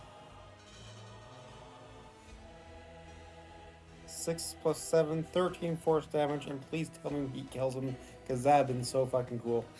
Unfortunately, Hibu does not kill him. Too bad, Aylan, use the Hibu. thing. Use the chime. But Valen, we do come to your turn. You do have the Chime of Opening on your person. Exile. Or Chime of Exile, Yeah. sorry. I do indeed. Do I get a sense for how hurt Vecna is? He's pretty damn hurt. Really, really hurt?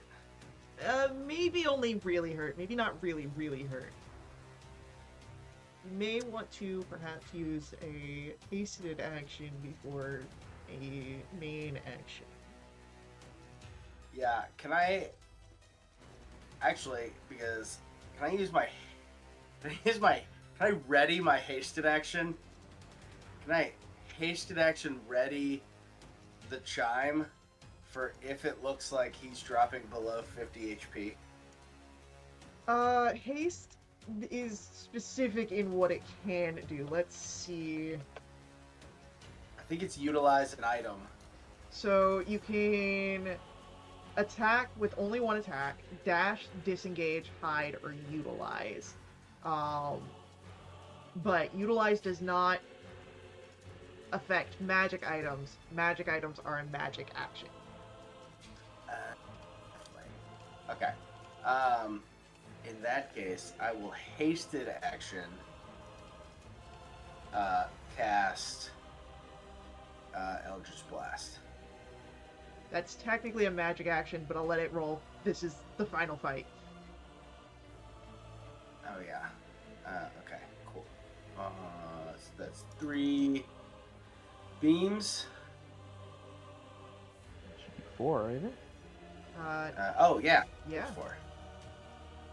Thank you. I can't do the maths. 3 hit. Alrighty.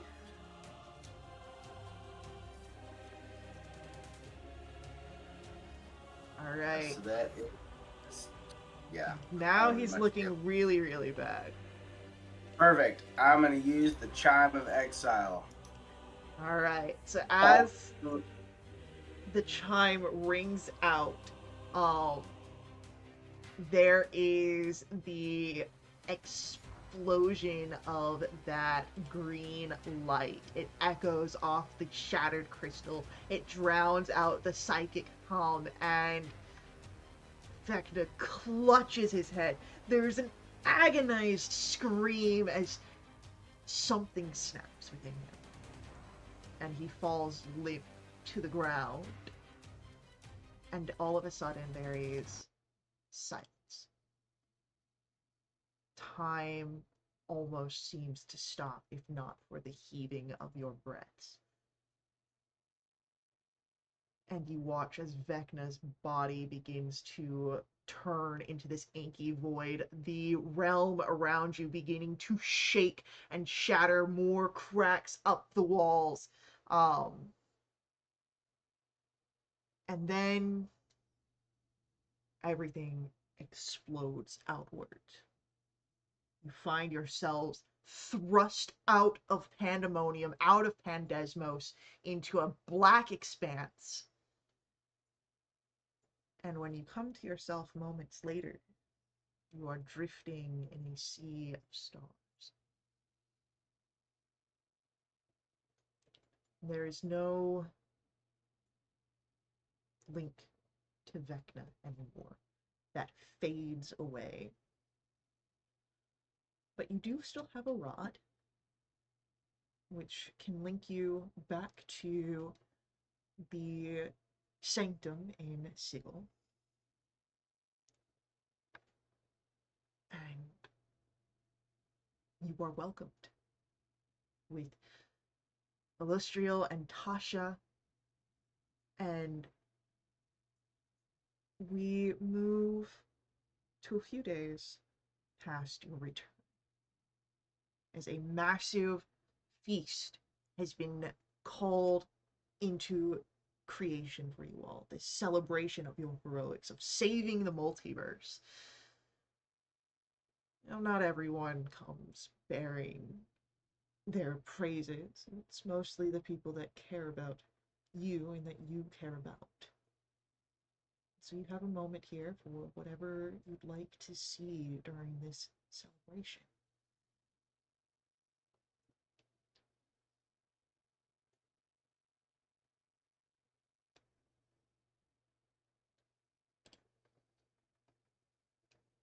I think Celestial gifts Iris a cat bed made out of starlight. Yeah. And I think if we just rest. Valen probably gets a little overwhelmed from the crowd and just sort of nopes out the back. Just Irish goodbyes after 30 minutes. Just grabs a plate of food and leaves. Yep, just do.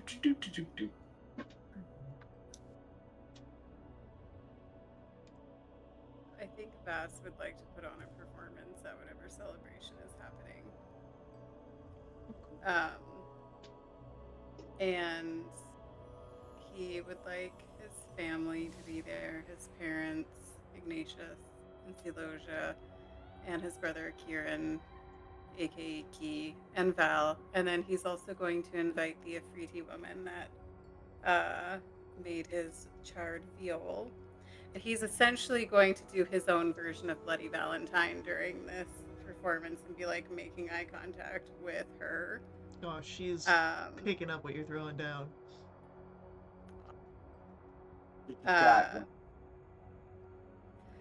And yeah, he's just in his element, high octane performance, all of that. Beautiful.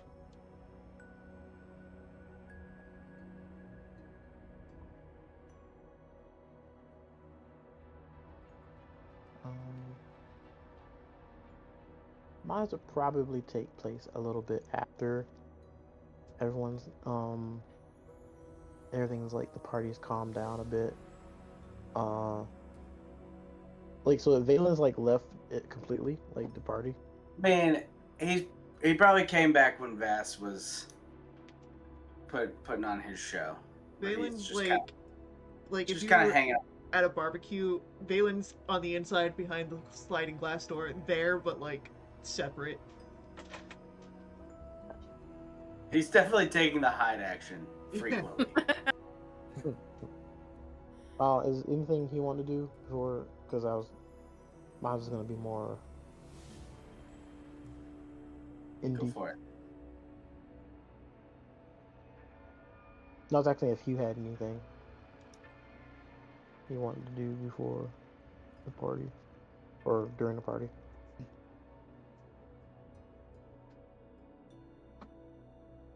He was probably regaling everybody with the tales of a big battle. Actually, Hugh's telling everyone tales of Bispin. Ooh. Diggy. Hell yeah. Nice. In a flamboyantly French accent, of course. Of course. Oui, oui. Um, like once the party starts to die down, well, during the party, I would spend time with Theoret, um, and make up for whatever lost time. And I would let her know before I could let things, I can let my guard down. I have to take care of one last thing. So there's these two Draugr. I'm just kidding. Uh, and I will obviously tell her, but I will gather everyone kind of like on the corner and at so I'm assuming a lot of us were probably gonna go our separate ways. I mean, some of us have businesses next door to each other. Um, I had a proposition.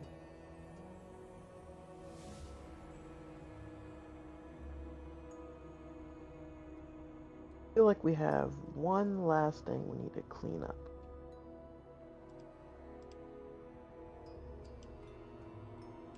And I know technically he said he was gonna hunt us, but I feel like we should just get it out of the way and go to his realm. Hunt him for a change. Think anyone's down to go fuck with Kaz? Immediately, yes. Hell yeah. That guy sucks, and I want to throw his sword in a volcano. Oh then. I guess we got one more adventure in us.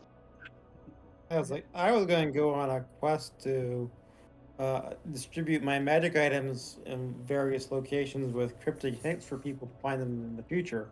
But we can go fuck up that guy before I do that. So perhaps there's a epic one shot in our future at some point. But